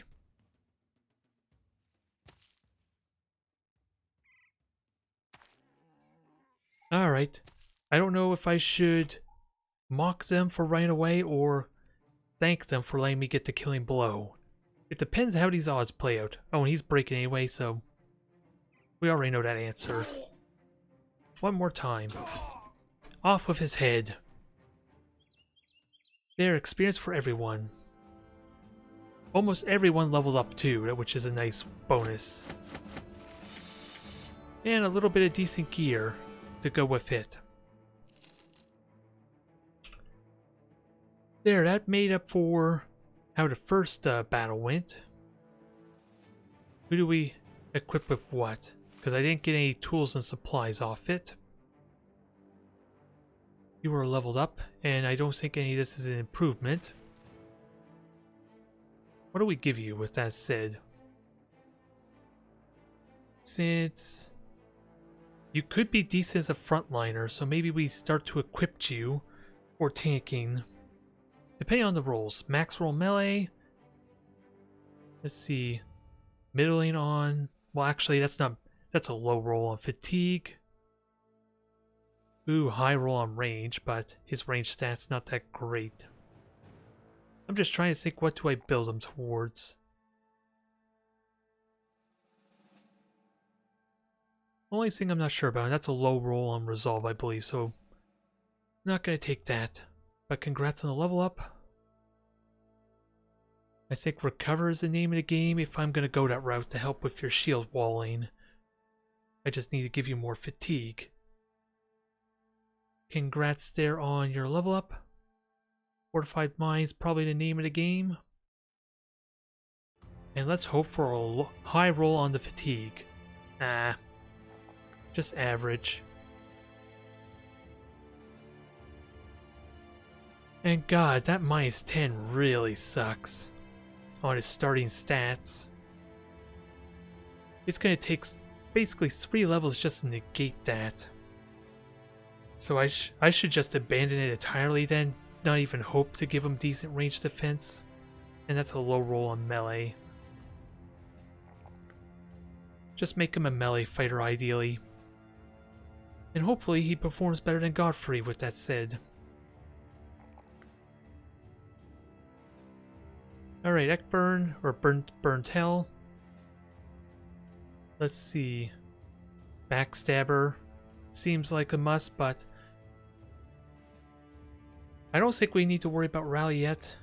And I haven't really had much use of Rally. It could have been useful in that one battle I would have lost, but still. Only one of my guys, I think, was breaking at that point. It's more to counteract like ghosts or anything that specifically attacks my morale, I suppose. And I think we give you range defense. Even though his was also a negative stat too, sadly. Alright, everyone's leveled. We're in good spirits, we got good loot. We just need more food and to get some more tools. More brigands. Thankfully I'm not too terribly wounded. I can't remember how my caravan is though. If it persists with... Actually, they're fully recovered. Hell, I don't even think this is the same caravan.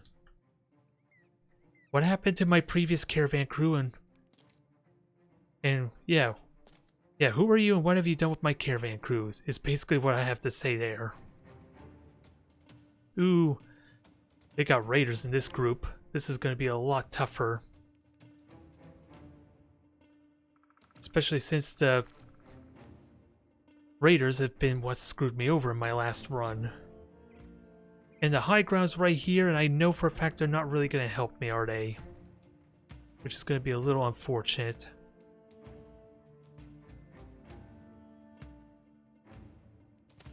We're just going to congest ourselves here. Hopefully we can get some good attacks, and hopefully they move forward with me.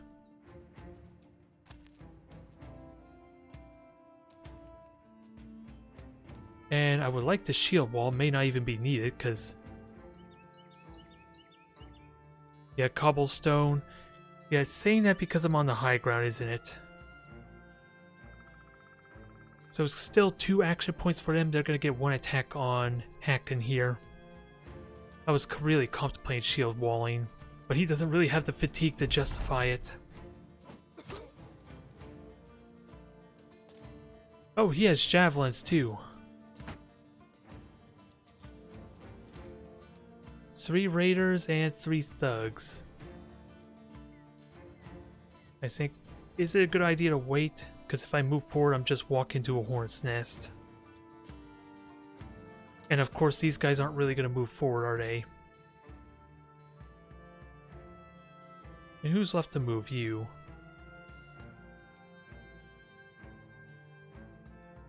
Yep, they're not going to move forward as I expected, so... I really don't want to shield wall with him because of the fatigue buildup. But thankfully he's not moving, so he's only going to have 5 fatigue for next turn. So I maybe should be okay? Maybe. And I would like to tie up one of these raiders.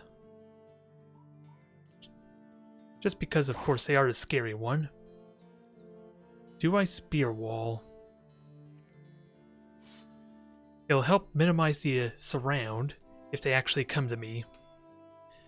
Never mind the fact this tree means they can't flank down here unless they come next to my spear wall, so fingers crossed that works.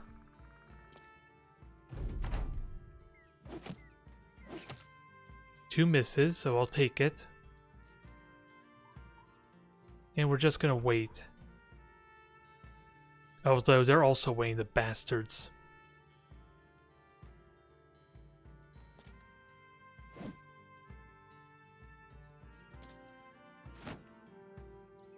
Now, I got a lot of GC here. I think Bertel actually attacks him. 68, 53. So yeah, try and support the caravan. Never mind. Had to hit the shield again.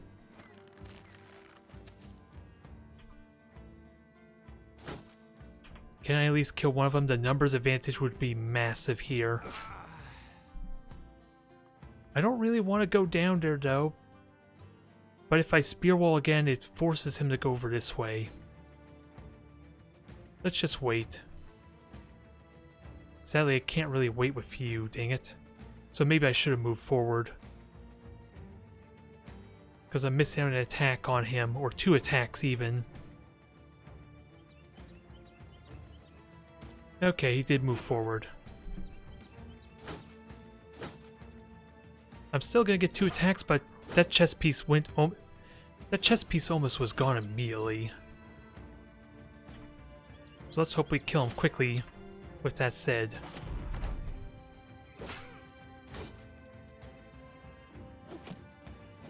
well, there goes all his javelins. So he's thankfully not very effective as role.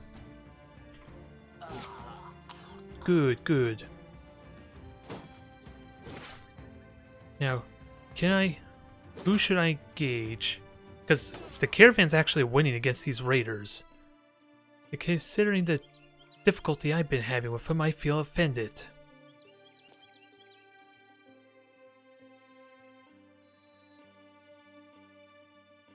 So I'm going to try and force you off the road. And apparently I can't knock back because fatigue.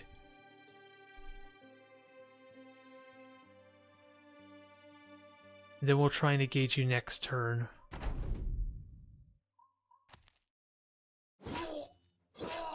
Up there goes one of them. One of our caravan guards.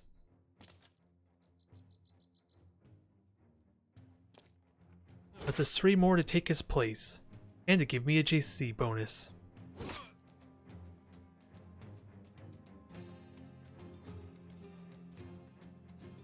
Now what about you, my unarmed friend?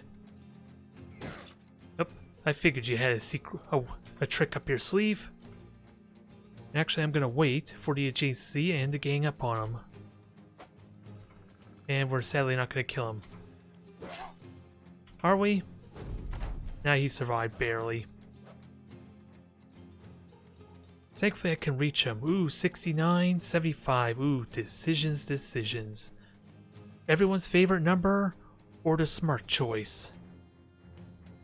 Is it? And yeah, knowing my luck, even if I hit him, it's the stupid chest armor I'm gonna hit. Okay, maybe it was... God damn it. Way to mock me, you stupid game. Oh well. We should be good. Let's just hope he doesn't kill anyone. Because sadly I missed out an opportunity there.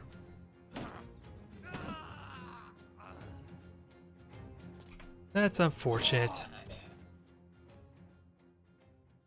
It was going so well too, and then missed attacks ruined it. We did get supply though, at least. And a decent chest piece to go with it. But the guy was he the one I was planning on making a frontliner? No. So we're still in the clear. I just need... Well, I was going to say need to give him a shield, but he's all set. He just got himself a nice little bit of an upgrade. Now, what's his weapon of choice with that said?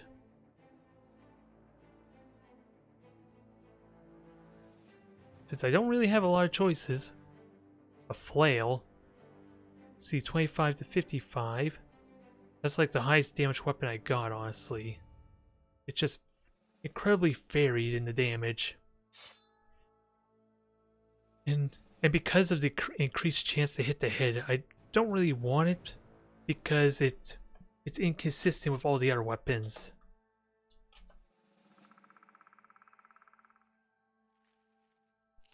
But sadly, we did lose one, but that's a small price considering what we could just gain from those battles, at least.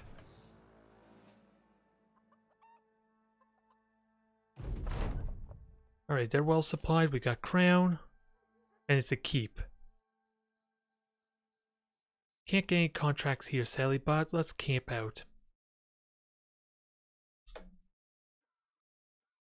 Give me daytime so we can see and plan out our next move. What are you? Hound Master? I really do hope you have a pet hound. That would be amazing. I really would hope, but I don't think that's the case. Deserter, and what are you? Vagabond. Let's try out the Hound Master, see if I'm actually lucky or not. Aw, no hound. I just spent all that money for no one. You'll automatically start as confident. That I actually like. Not very good in the defensive front, so you're probably just going to be a heavy hitter. Congratulations, you're going to take a two-handed weapon in that case.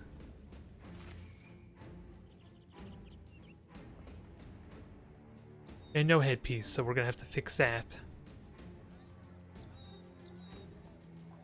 I'm out of tools and supplies. If nearly 50% price point for the dang supplies, which I don't like.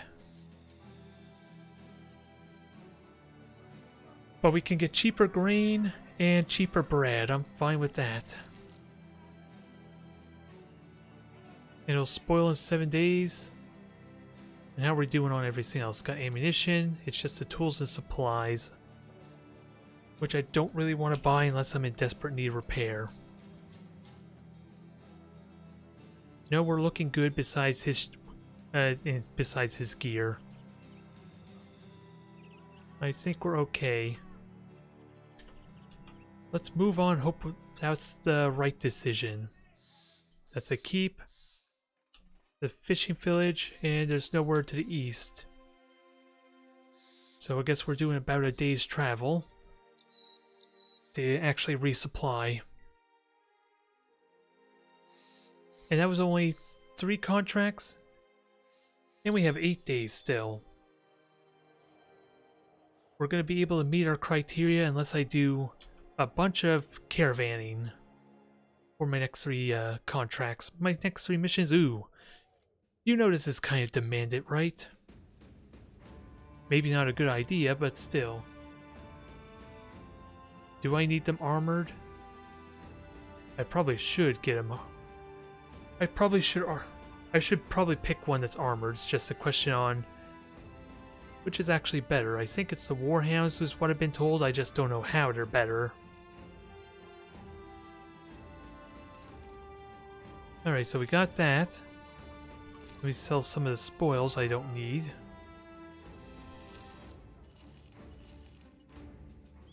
We got 2 pitchforks. Oh, and I have 4 bandages. Although, yeah, I should equip people with bandages even if it's for some reason causing fatigue. Oh no, I only have 1. Why did it seem like... Oh, that's the buy, never mind.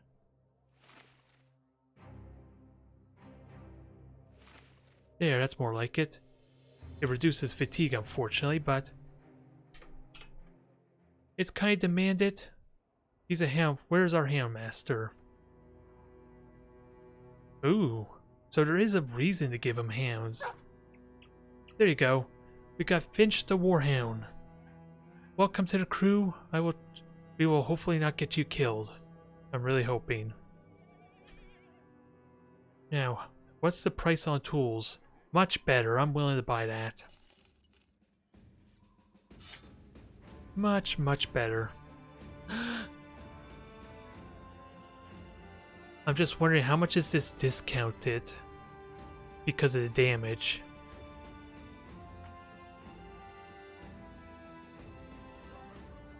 How much would this be at full price is what I'm wondering.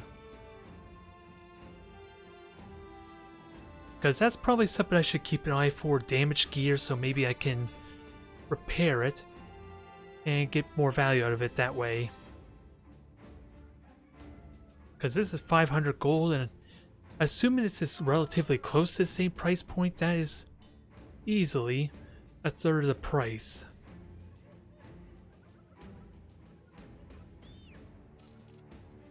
It's something I should keep an eye on and try and learn. And that gives him good gear for being a frontliner. We just need more recruits now, which I unfortunately don't have the most money for. And you're a monk. If I buy you, that's gonna... I can only afford 1 day's worth of upkeep, so we're gonna hold off on you, or on a new recruit. We got good gear on most of my guys now. We just need the money to come pouring in for us. Let's see if we can get any luck here. A boat with fishermen has been lost at sea, so buying foods, less recruits. We do get a contract at least, but buying stuff here is not ideal, is it?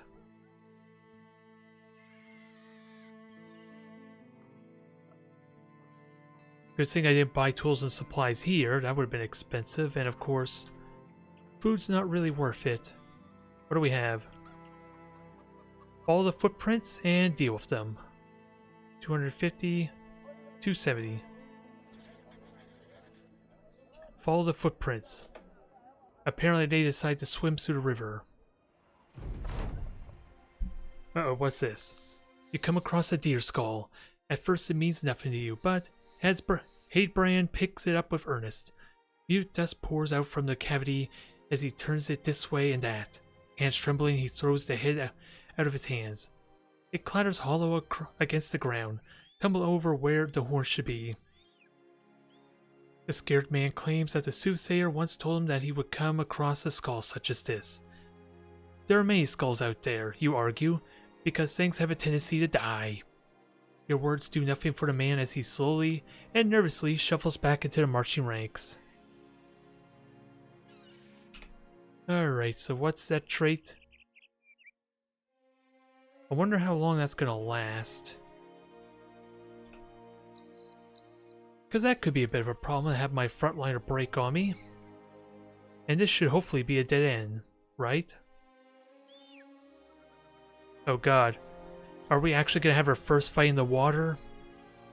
This will be interesting and it terrifies me.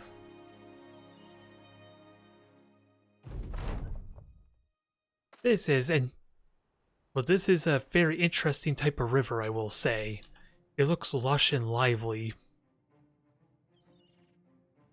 Now, I think without a doubt I take advantage of the high ground that's gifted to me and a nice choke point at that. I kind of feel like trying to back up and find the best formation or positioning is always probably my greatest advantage. Because that could have also hurt me a slight bit when I tried to get aggressive and it cost me the battle. But in the case where they actually refused to actually come after me, I'm kind of fine with it. It made sense when I attacked the bandits' camp why they would not pursue me. Alright, so what's the biggest threats here? No two-handed weapons, just a couple of shields which I would like to salvage. At least for new recruits later on. And this is a choke point, so I want to be ready to utilize that. It's just hard to say where it blocks. One slot here, what about the here? Nah, they can move there. Just hard to tell. And that basically means I'm going to be fighting on the south side, it looks like.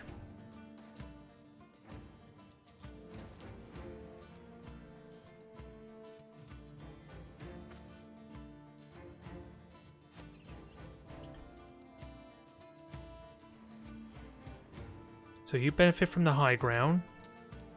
For now. I can actually see what's going on at least. Can you get up there? No, you can't.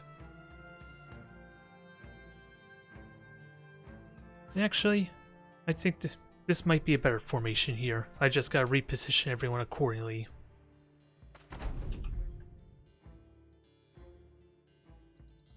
It doesn't look like they're attacking from the south side yet. Alright. Let's see from which way they come. Wait and embrace them.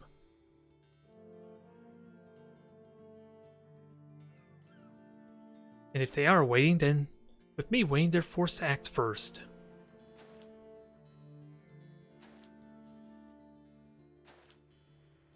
Alright, so we got one hit there. Who's left to go? I don't think I want to advance forward. So just shield wall, and we'll take out this one nice and efficiently, I'm hoping.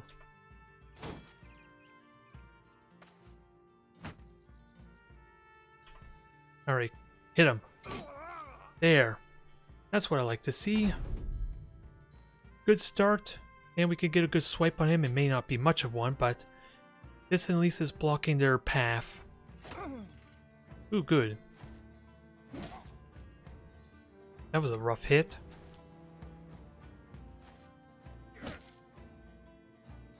And they stunned him. That's gonna really suck.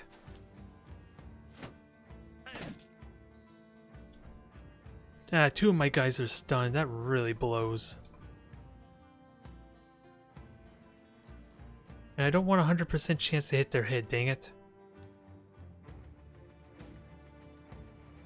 This is going to be rough. I missed those two attacks. You could take the hits at least, even though I don't like your position. And that helped a lot. But still, two of them are stunned and I don't like it.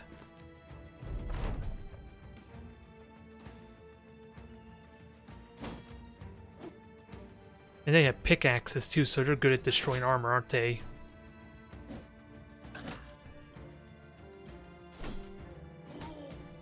Yeah, they're destroying his armor, so I need to deal with them quickly. Somehow.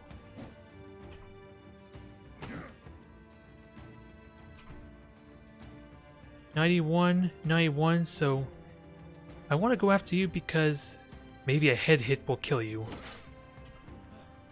And he's already fatigued, no surprise. Here goes one pickaxe.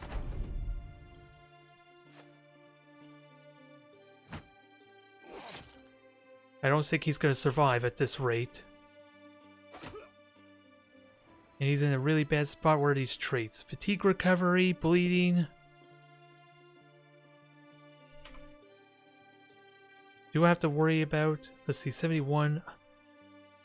I need to start killing him, so... Reduces the JC bonus, and he is also being hindered. Okay, that was the right choice there. I did not consider maybe... I haven't really thought too much on having my reach characters actually going adjacently to make them panic faster. But it was probably the right choice here, I just don't know how likely that was to work. And sadly, nothing I could do to help him, so I gotta force another resolve roll. I don't know what the hell I was trying to say. What can't I was trying to evoke, but killing him makes him more likely to flee. But he's gonna live. Now that solved that problem. Run him down. And I forgot about the hound too.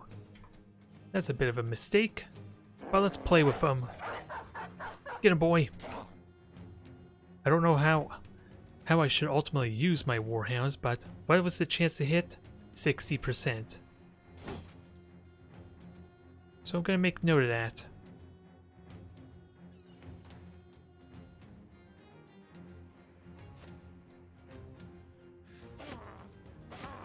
Yes, run away and slowly die. Although, I don't get the experience for the kill, I just realized because of the hound. Finishing him off. Bunch of gear, bunch of loot, that was scary for a moment. But no one died. At the very least. Now, what do I want to do with you? You're confident. Yeah, you're always going to be confident pretty much. But I don't want you getting hit, ideally.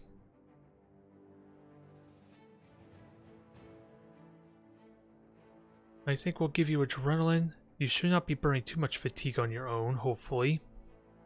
Especially with a two-handed weapon, but I don't know what other abilities or weapons he might get that would give him a ridiculous amount of fatigue. But what about your stats? Always gonna be 3. Resolve is a high roll. And what else? Middling, middling.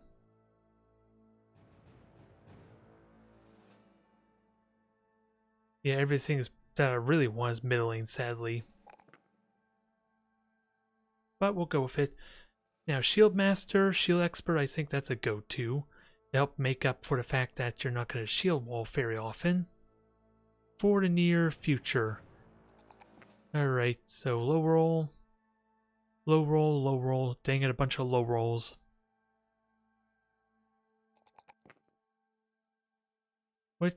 Which do I take, dang it? And finally for you... What the heck are we gonna do about you? He's afraid. Either his writing will meet his end soon or it'll pass in time.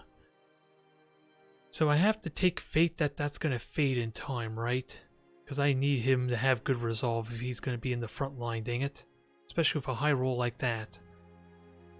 Low roll. Average roll.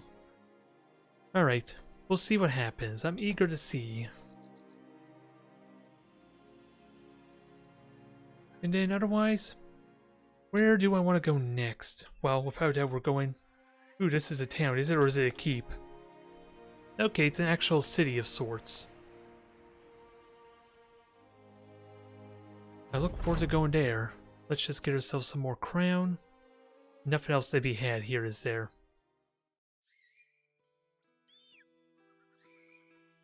I don't need ammo. Don't need a supply. How are we doing on food? We're good. Nothing else needs to be said here, I think. Ooh, we actually got the decent piece of armor. Let me actually equip that, or... Well, everyone who could get equipped could... I'm losing my words all of a sudden, and I'm not liking it. I would like to hire you, but that at least gives us someone to actually use the armor. Let's see, 55, 80. I don't know if I have the tools and supplies to justify it all that well. And what are your stats? I think you're going to be my third frontliner because your resolve is going to be really good. And then we'll give you the sword. Do we have a better hat? Yes, we do. We do sort of have a better hat for you. Actually, let me move them. Alright, we have our 3 frontliners. Now we have to work on the support and the damage dealers. Which hopefully we can find the right candidates for that pretty soon. And how long until these guys heal? You're going to be taking a while to recover. 1 to 4 days.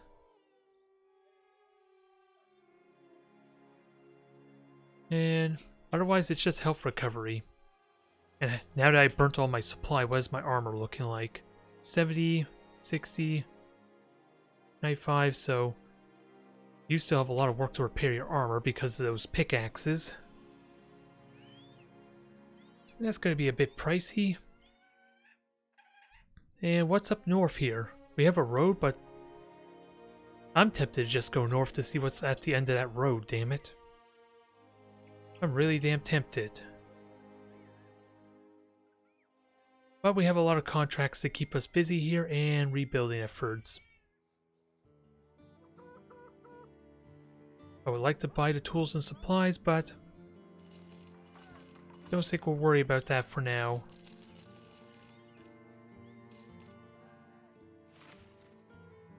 Unless I can afford to... Okay, I can afford multiple days if I buy it. Will I? No, 240, I'd be down to 90, never mind. We'll need a contract first.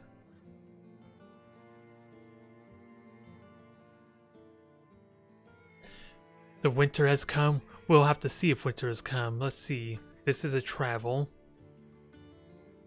I would consider that, but why is the pay so crap? I will have some time to think about it, because hopefully I can pick something else. I just sadly have to go to a place that doesn't really seem worth it on its own until I'm done here. All ears, what do we have? So we're gonna have to get an artifact, that I'm fine with. 220 crowns, get the demonic statuette. That's not at all ominous. And we head northward. Nice easy encounter with the thieves, and they have a horse head for a banner. I wonder how they could sleep at night knowing they have such a morbid thing right next to them to scare off everyone. But otherwise, basic thugs, there's one buckler, one shield. How do we best engage these? I almost always want to get the high ground, but my high ground choices are pretty limited. And I don't like the prospect of being surrounded either. Especially when you're wounded. So you're just gonna protect our flank, I think. While the remainder fight off anyone who come down south.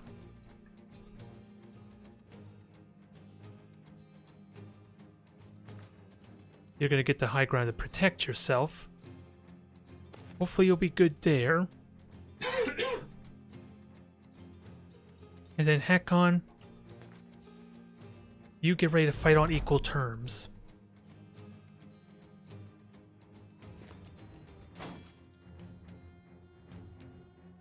I'm really tempted to go down there, but let's wait and see where to go.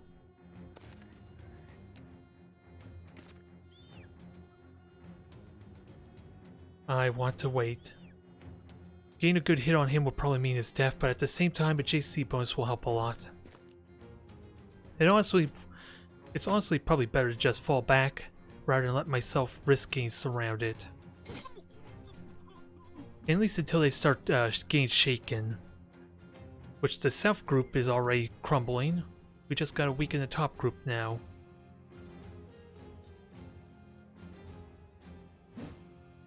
Missed. Let's... Sadly, this doesn't stun, but it's a guaranteed hit in the head.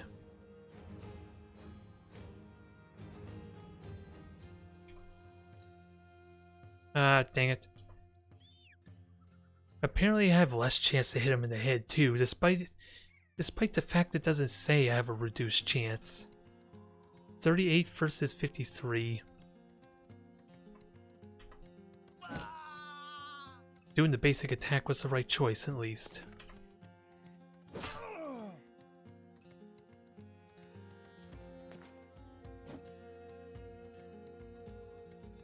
Alright. How do we advance from here? Because stepping forward means I'm going to get surrounded by a lot of people. Never mind the fact Wenzel might die. So we're going to shield wall and do what I was thinking might be a smart choice. Just fall back and not engage them.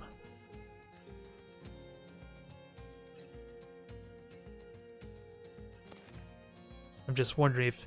The only problem is if I leave him here to be safe, he's not going to be able to attack next turn if no one goes over here. Only problem there I have with this positioning.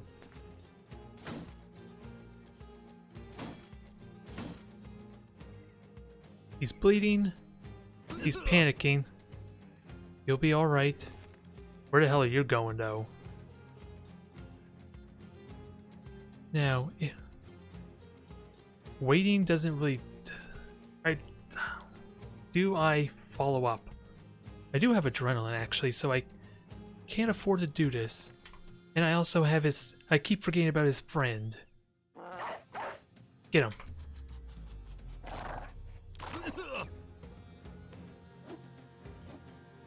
At least this is a good position for a Warhound. I want to move forward and actually support the top. Oh, you missed a 91.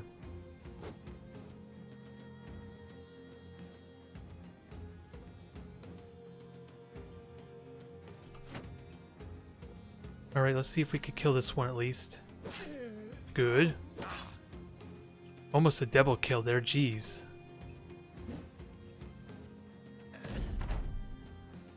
Going well. And he's currently wavering. Sadly, I don't get the experience for that kill, but it's still a kill.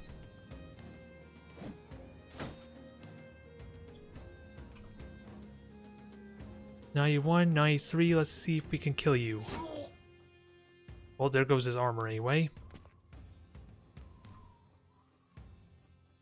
Finish him! So much for that. Couldn't hit anyone. But he's breaking. He's pretty much out of the fight now. Run them down. No! I want a free experience. Dang mutt. Oh well, at least I think that was a good use of the hound when I can guarantee it's not going to get surrounded and die.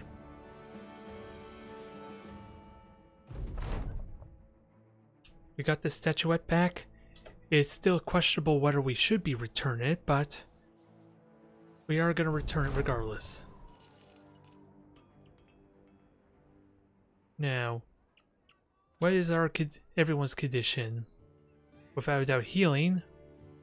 I'm going to need supplies for recovering. And I need a headpiece for you. Alright, let's buy the tools.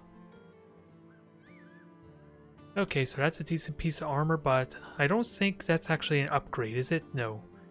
Just barely not. But I can use it for a new recruit when I get to it. Now I just need a cheap headpiece. What's the price difference here? Yeah, I don't know if that's really worth the price point. Nor this cap. Although, yeah, what I'm seeing here is almost like a consistent degradation of the price based on the durability. So maybe high armor gear would be worth it to just buy them when they're already damaged. But the cheap gear, probably not. Let's just get something cheap for protecting the head.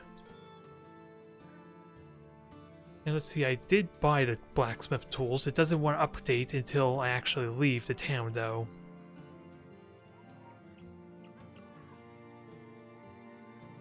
Anyways, what is our 2 skull? This is going to be a little bit tougher to say the least. Oh, he needs a caravan. 2 days southwest.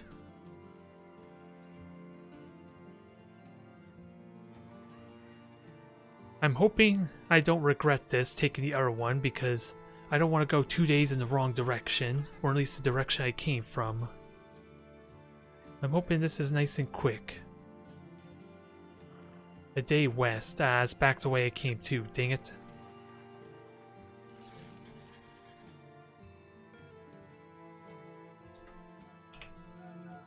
Now, I got you a headpiece. Let's get that equipped just in case. And any recruits? Because you're an expensive crippled, and I don't want to recruit you. Alright, I did get the tools. I'm going back the way I came, sadly. And because I accepted that, there's no point... Oh, this is basically a dead end anyway. Maybe I should have took that caravan. I was thinking of going down this way and see what Longbird had to offer.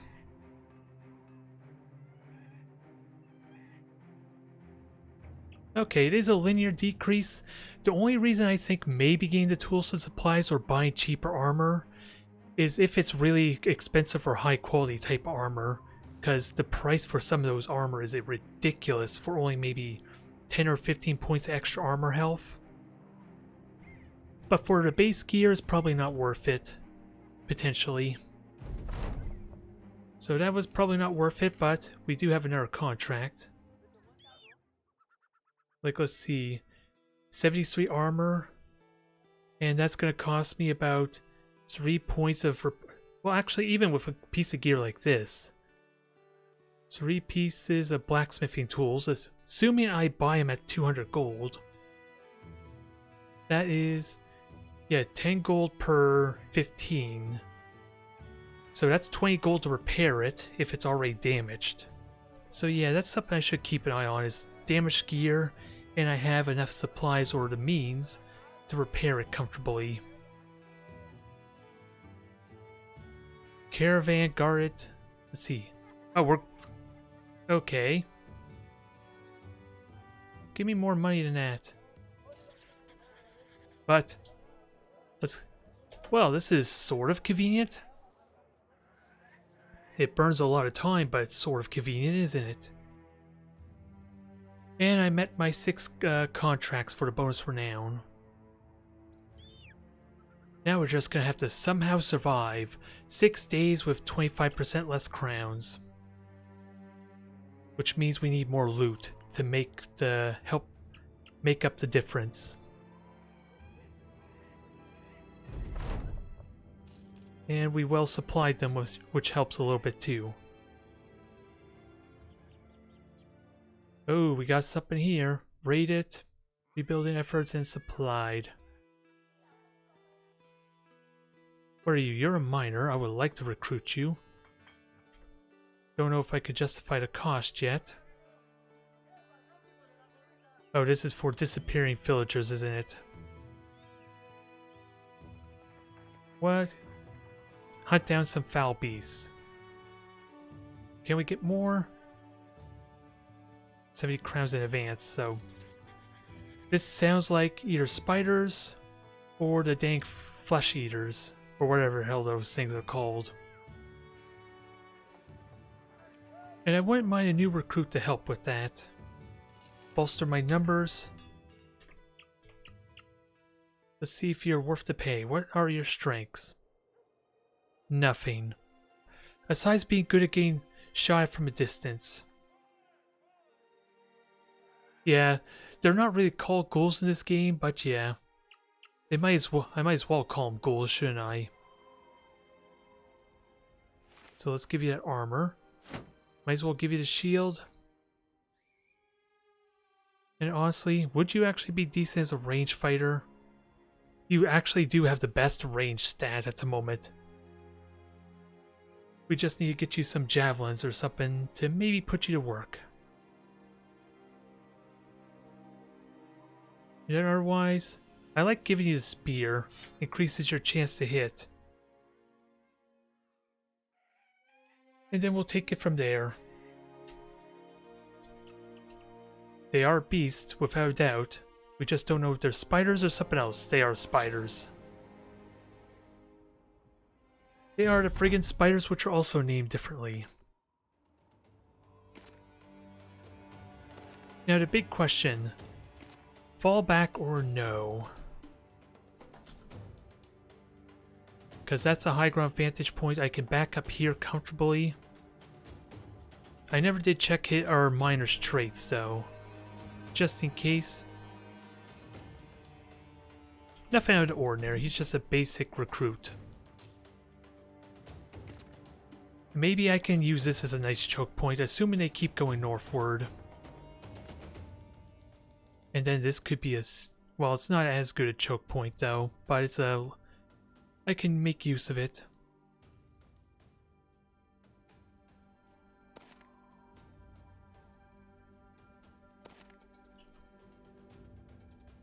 Alright, fall back.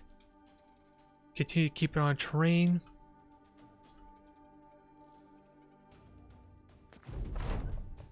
And we'll see what happens.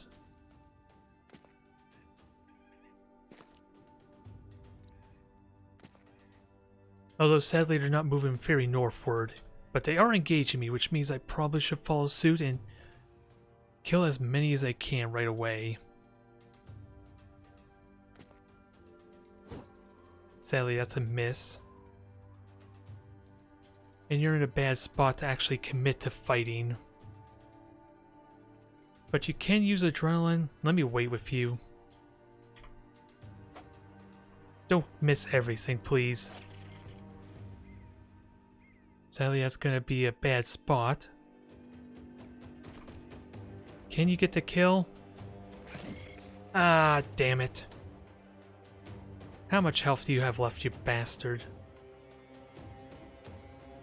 I don't want to have to burn his entire turn to attack it. I didn't want to do that, but I'd rather get the friggin' kill.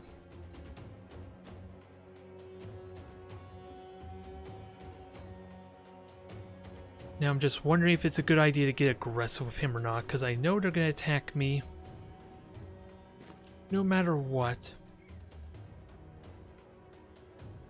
And I don't want to unleash the hound yet, in case they surround it. Because yeah, if they burn their turn webbing, that's fine. That gives me a full turn to counterattack. And it doesn't hinder my accuracy one bit, at least.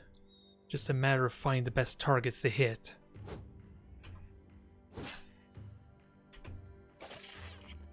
One more.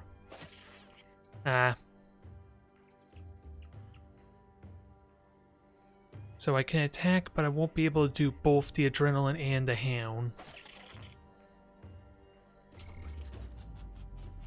But I'm going to try and kill him off next turn. 250's missed.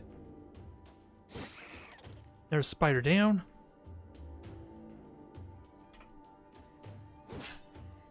Can you get that kill? Thankfully he is panicked, that helps. Now it's time for the hound. Finch, what are you doing, Finch? You're supposed to be on my side, don't run away. Maybe Finch has an intelligence I can't even comprehend. He's trying to cut off the retreat. I couldn't tell ya. I'm gonna assume Finch knows what he's doing.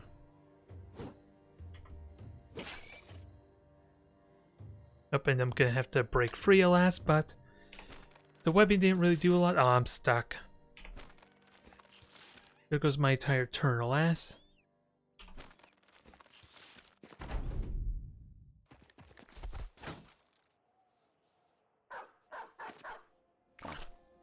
Aw, he tried.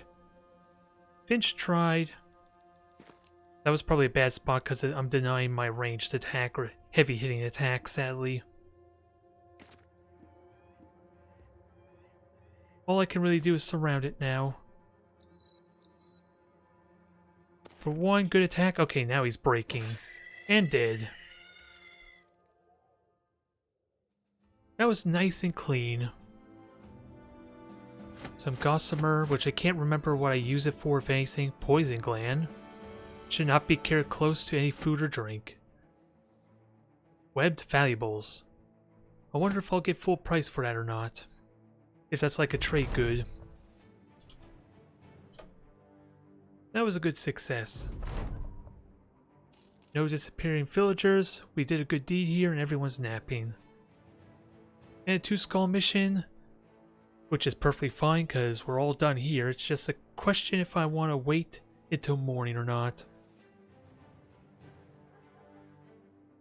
Enough of imports, so 2 days southwest.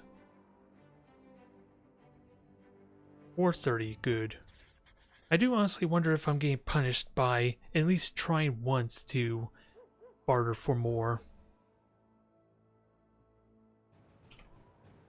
Now this is a big question. Do I try and sell here or not? Or just go now? Because I don't need to recover. I literally... It looks like I took no damage at all. So you get recover. Let's swap these two around. And what are your levels looking like? Middling, low. Okay, that's always going to be 4. So not very impressive rolls, sadly. And what about Burntail here? We're back to whether I want to give him Rally. Or, well, yeah, I gave him Rally first, didn't I? Which will be useful at some point, I just don't know when that would be. Let's see, max morale roll, good. Low roll. And We'll give you more... We'll give you the fatigue, I guess.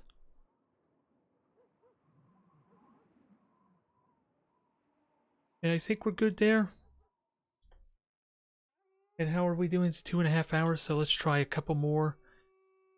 Yeah, let's just move along. I could just check these other towns while I'm traveling and see about selling this stuff. See if we have any luck. Because I don't know if, again, if I'm going to sell at full price. It feels like I should. It feels like it might be trade goods, but we'll know in a moment. Nice prosperous town. There's a 2-skull. Ooh, I can get even more out of it, so can't say no to that.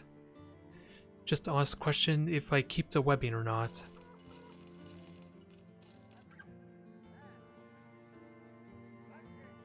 We have plenty of food. I don't know when it's going to spoil us in one day, 4 days.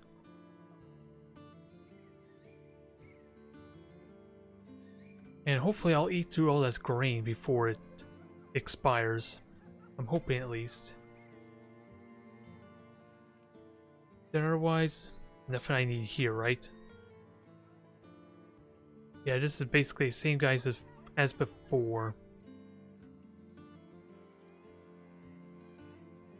And it takes all my money to get you. I'm not going to do that, as tempting as it is.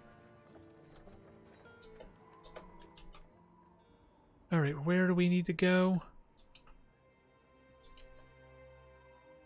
Southwest. Ooh, that's a long travel. Back to where I started. Alright then, maybe I should have gone straight through the wilderness. With that said, let's keep an eye out for bandits and brigands. See if we can get a fight or two in while we're waiting.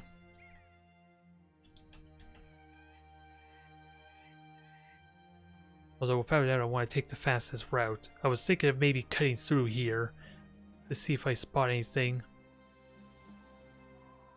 But AI thinks that going through the road is faster. Or the pathing anyway. Herbalist Grove, let's see. Kennel. Okay, I figured that was like a structure or something I can go to, but I guess not. I should have been... Actually, I didn't stop in any towns, did I? So I couldn't have checked if there was a taxidermy or something to make use of these spider silk.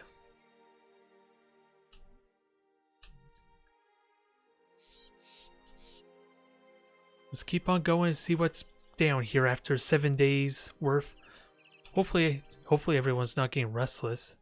That is a modifier thing that can happen from a lack of battles, I believe. Just trying to figure out where our potential adversaries might be. Because these roads are incredibly safe and clear at the moment. Oh, there's tracks.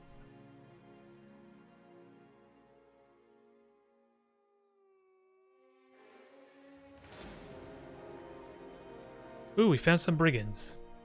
I was wondering what the hell was going on there. Did they not want to fight the caravan or not? Ooh, and they're so screwed. I just gotta make sure I get as many of the killing blows as possible for the experience and the loot. But let me wait to see where they go. Okay, they're advancing. That's what I was wondering about. They're not like the normal caravan that runs the frig away.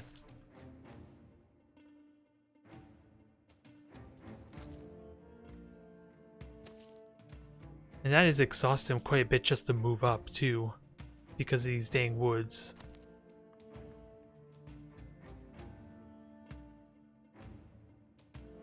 Sadly, there's nowhere I can really go, sadly. I just gotta hope I can get a good angle to attack. One of them is a marksman, or a skirmisher, interesting.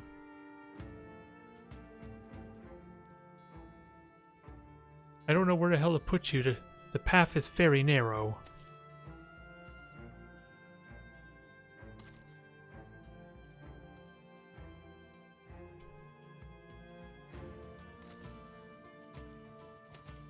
Oh well. Yep, these thugs are so screwed. Although, I wouldn't be upset if one of these footmen were to fall and I could somehow salvage their gear. I just want to actually get the kills, though. That's going to be tricky with how tight and narrow this choke is. Choke point. Although he is still scary and I don't want to engage... I don't want to recklessly engage him.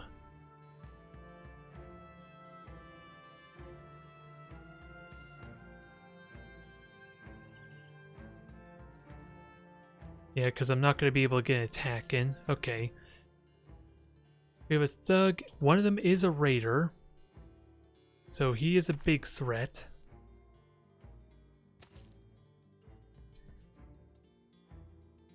And we'll be able to engage him in the next turn or so. And he should be getting penalized because of nighttime as well, which is makes it even more astonishing how he got that hit in.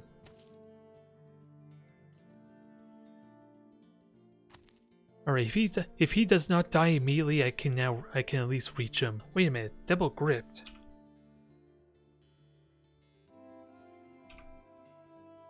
Oh, I was looking at the wrong person. Who? Yeah, the thug was double gripping it.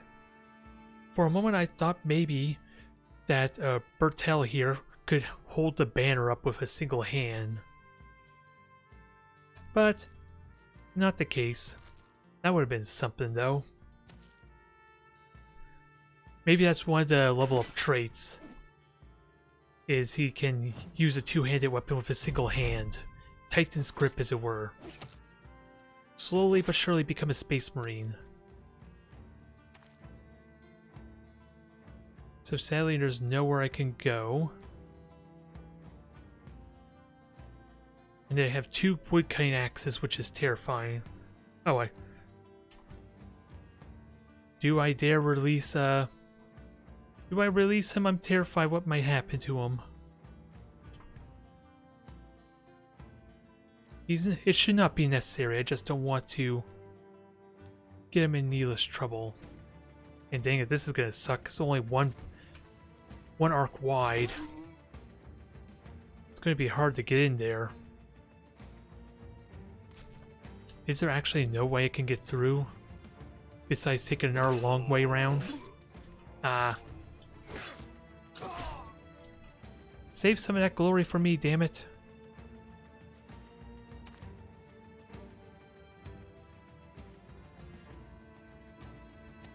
Although I can't really get in there. There's too much foliage in the way.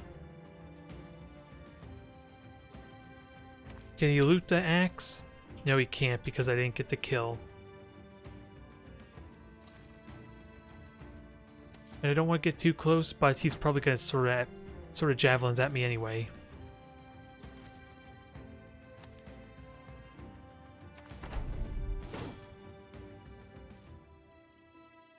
So sadly, nothing I could do here but see if there's a pathway up top.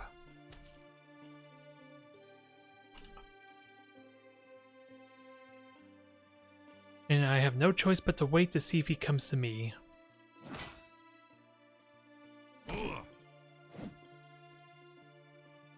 Alright, finish him off. Finish him off.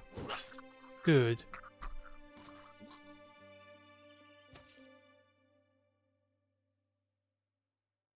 Now you're in striking range of the raider. I like it.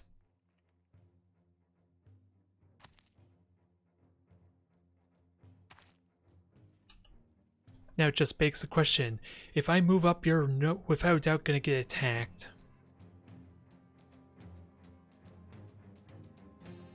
Especially with the advantage that they have. So I'm just going to make it so the footman takes the hit and maybe I can wail on you next turn. If I'm so lucky. Sadly, nowhere that poor Hakon can go. It's too cramped. I thought this was a brilliant idea to gang up on him. But apparently that's rapidly backfiring. Damn it, he took my spot. Hey, wait, I never agreed to this. I did not agree to this. This is non-consensual. Ah, damn it. that stupid tree is there, even though it doesn't look like it. So I can adrenaline to get a nice whack in next turn, and then release the dogs.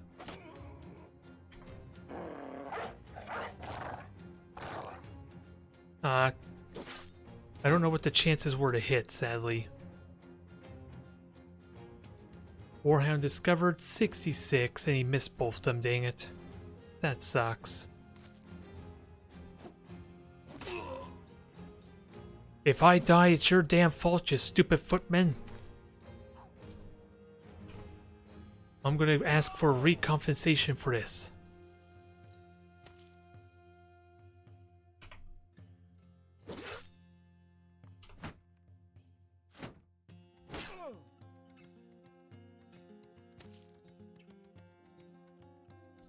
Now, where the hell can I go? Not very far.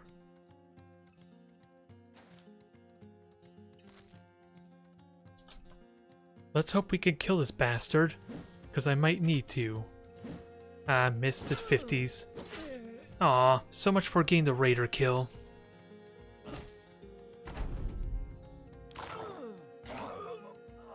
And of course I don't get... Well, do I get credit for that? That's something I'll have to think on. Is the Warhound, even though it's one of my units, do I still get the loot for that kill?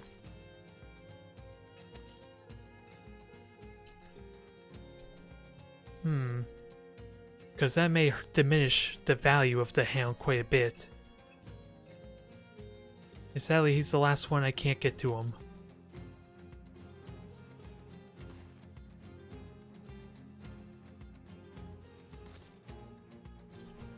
You just stay alive there, dang it. You were put in a very awkward position. So the fact you survived is quite a feat.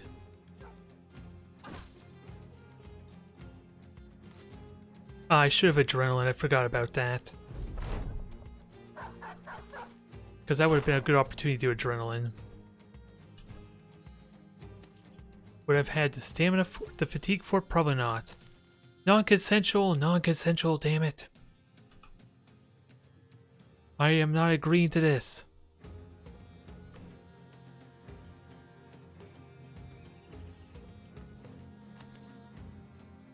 Yeah. Having allies with skills is worse than having no allies at all, it feels like, at the moment. Considering one of them nearly got my guy killed.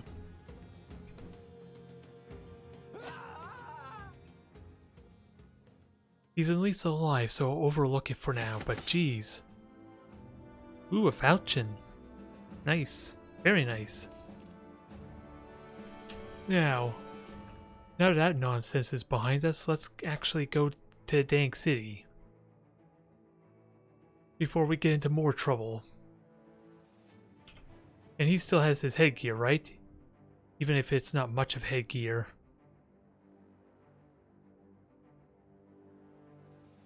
Yeah, I need to give him proper headgear. I don't think I'm going to keep that, so let's save our tools for the time being, just in case. I like Executioner for you. Is that what I want to do?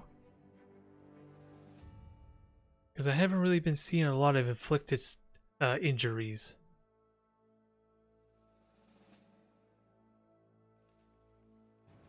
I am honest. It seems good on paper, but again, more and more I'm realizing most of the hard times I'm having with the raiders and other humans is the armor, which means it's really difficult to cripple them as a result. So maybe I should forfeit that to an extent. What would be a good alternative besides maybe just fortified mind to keep them from breaking? That's the only alternative I can really think on. And not very good rolls for his third choice, sadly.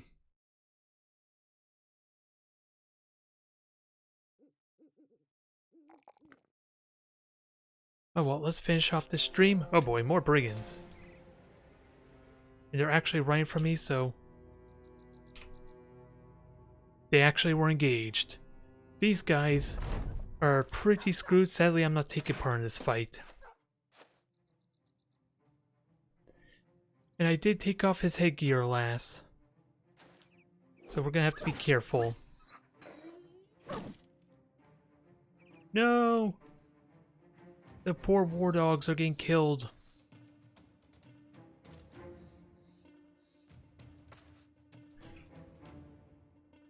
Ooh, this is gonna suck, because you know he's just gonna attack me immediately, and probably is gonna kill him, with that said.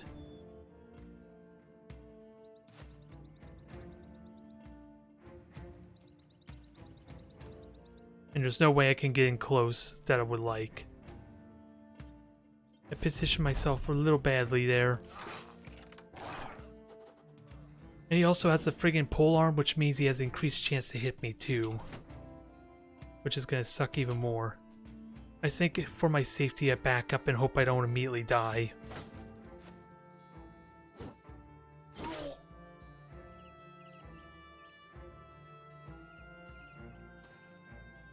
Alright, swipe. Good hit. Adrenaline. And we'll see if we can get better opportunities to attack.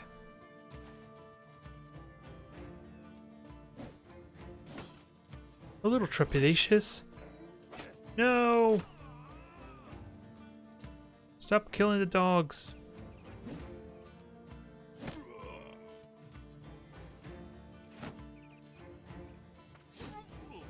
Alright, I'm gonna have to clean up these guys quickly somehow. I would love to kill you. Sadly, he survived. And he is slowly breaking, so that was worth it there.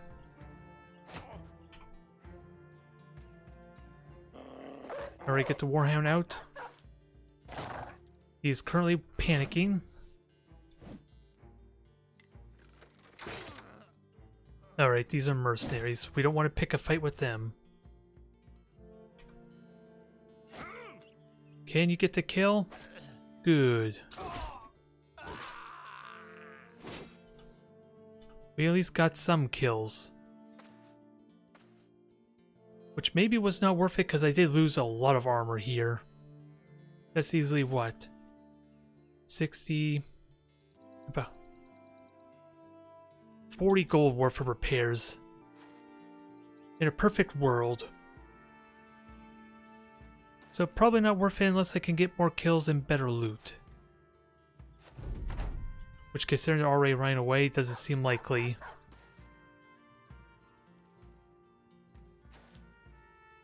He is panicking. He is dead.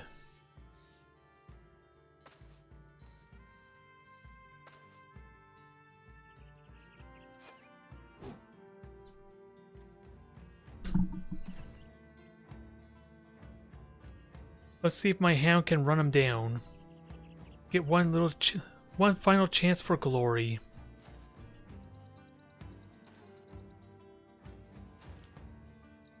Run him down, because they're already marked. The hound's gonna chase him.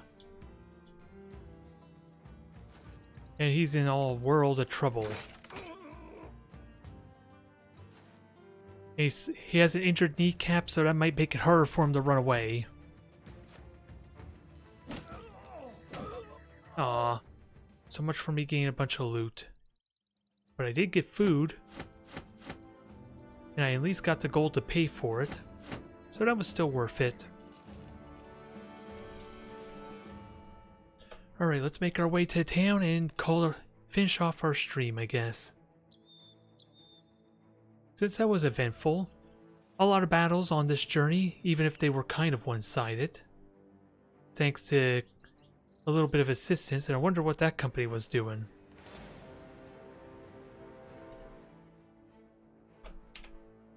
Well, this is going to be very interesting. We're not done yet, folks. We are not done yet.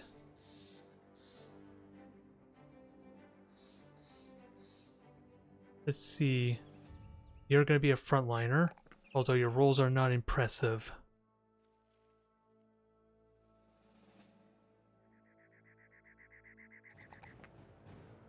Alright.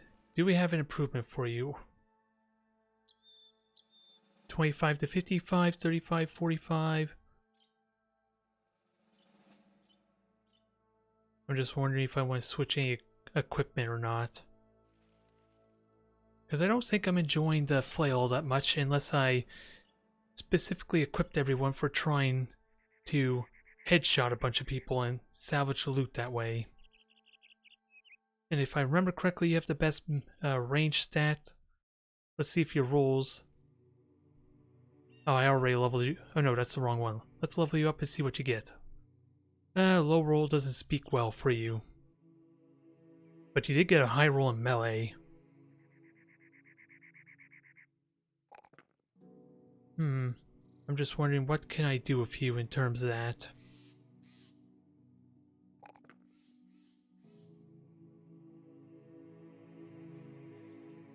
I do really want to try initiative dodge tanking. Especially with a skirmisher. I don't think it's a good strategy though. Because I don't even know how it's ultimately going to look. Is a bit of the problem. And I don't have any throwing weapons yet either to benefit from.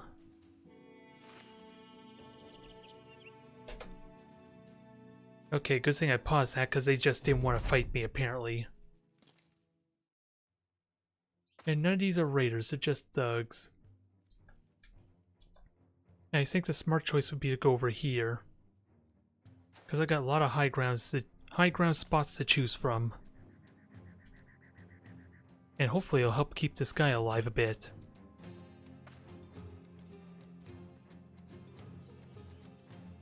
Yeah, skirmisher, I like the idea of a skirmisher a lot. It's just the idea of how to actually build them though. I heard the term of hurlers before. Maybe focus exclusively on throwing weapons, having extra inventory slots with their bags and pockets or whatever that first talent point is that allows them to carry more ammunition and more throwing weapons. But I haven't seen the late game tiers or items, or rather the end game talents rather, to really know if that helps complete the role, let alone for what I'm envisioning for a possible skirmisher. Because the more I think about it with that raider camp, that foolish endeavor I did with my skirmisher trying to get behind them, the fact that he like pulled 3 of them away was probably worth it in itself, even if he never engaged or never attacked any of them. That's an idea I need to play with more. How to make value out of someone like that.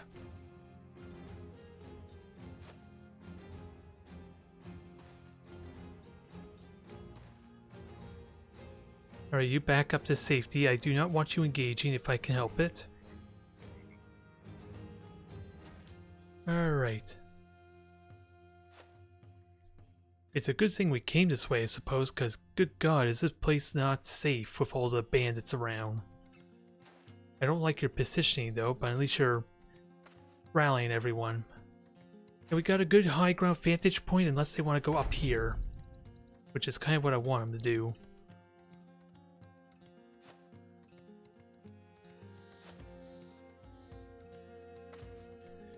Looks like they're going southward, so we need to be careful.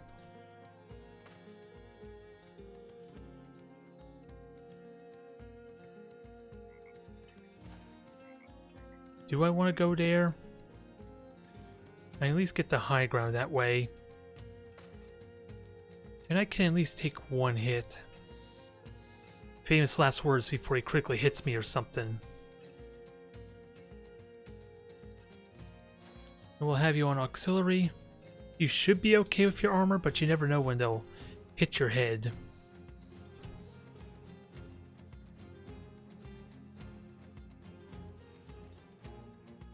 I'm just going to end your turn, let your fatigue clear out, because apparently you took a lot of fatigue rushing so far.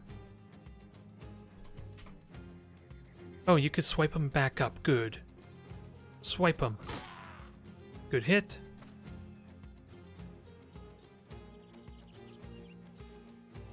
And I've had enough bad situations where they just walk in here, even though I don't want them to, if I were to move you down here to kind of cover my south flank.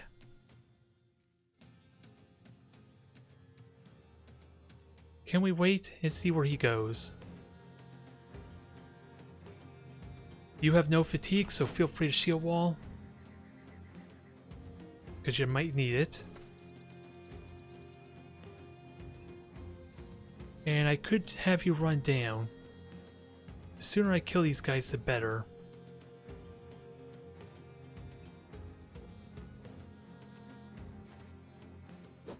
I missed a 91.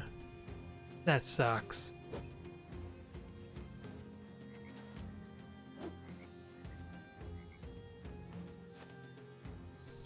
Alright, can we at least kill him? Now if I missed 82.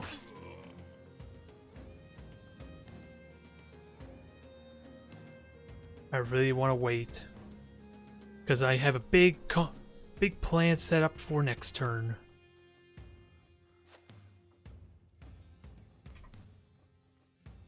I almost want to wait with you for the adjacency bonus that I'm about to get. Interesting. I kind of was expecting to attack Hakon there.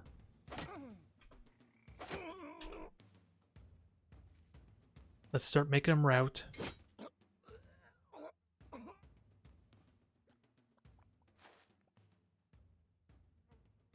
Now slash him. Take him down. Stop missing first. That's a bit of a requirement to actually killing him. Okay. I was going to have a big combo play here, but I lose out on an action point because of elevation. So we're going to save that for next turn. And now, double adjacency. Now he should probably die. Had to hit the head, damn it.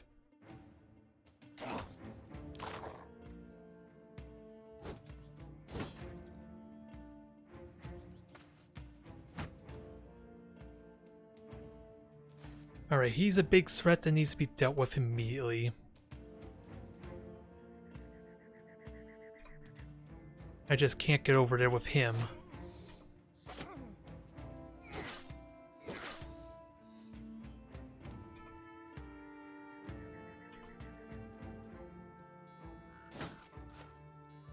Alright, that's kind of what I want, because I don't want to give you a swing.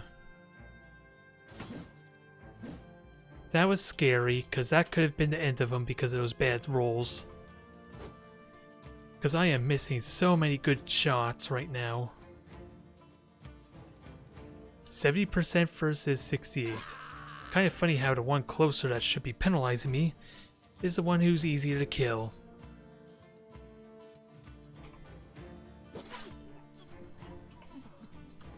And you're fatigued, no surprise. For a moment I thought that was actually my guy that died. And he tried to swipe me, the nerve of him. I hope he had really a low chance to hit. Round swing, 5% chance. Why does it look like it only hit one? Oh, he had 31% and 5% on the high ground. I'm lucky he didn't hit anyone at least.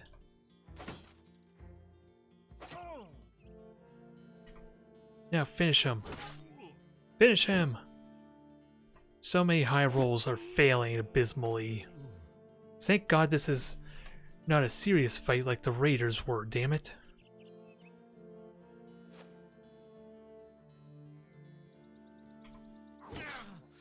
Finish him! Ah, dang it. How did it completely ruin your chance of salvage? Hit every single point of their armor, rather than actually kill the target.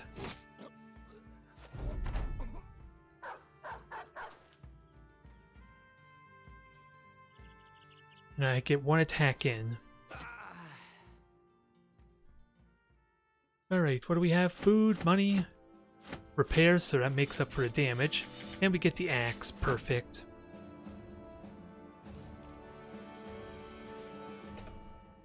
Now I really want to go after these brigands, although they're going to be dead by the time I get there. Oh well. Can't have everything, but geez, that was a lot of brigands roaming around on the streets. What has this place come to after the 7 days I've been gone? Now, we got ourselves a good amount of wealth. We could travel somewhere, which I could contemplate. Where does Sea Dock go? Oh, I could go way over there. That would actually be tempting if I wanted to. But it'd probably be faster just to swim or walk there. I don't think I want to spend money to travel. But I think this is a good stopping point for now. We got ourselves a lot of combat in. They're smaller scale though. We have a lot of work to do if we expect to fight more raiders and marksmen again. Thank you everyone for tuning in. I will see you next time.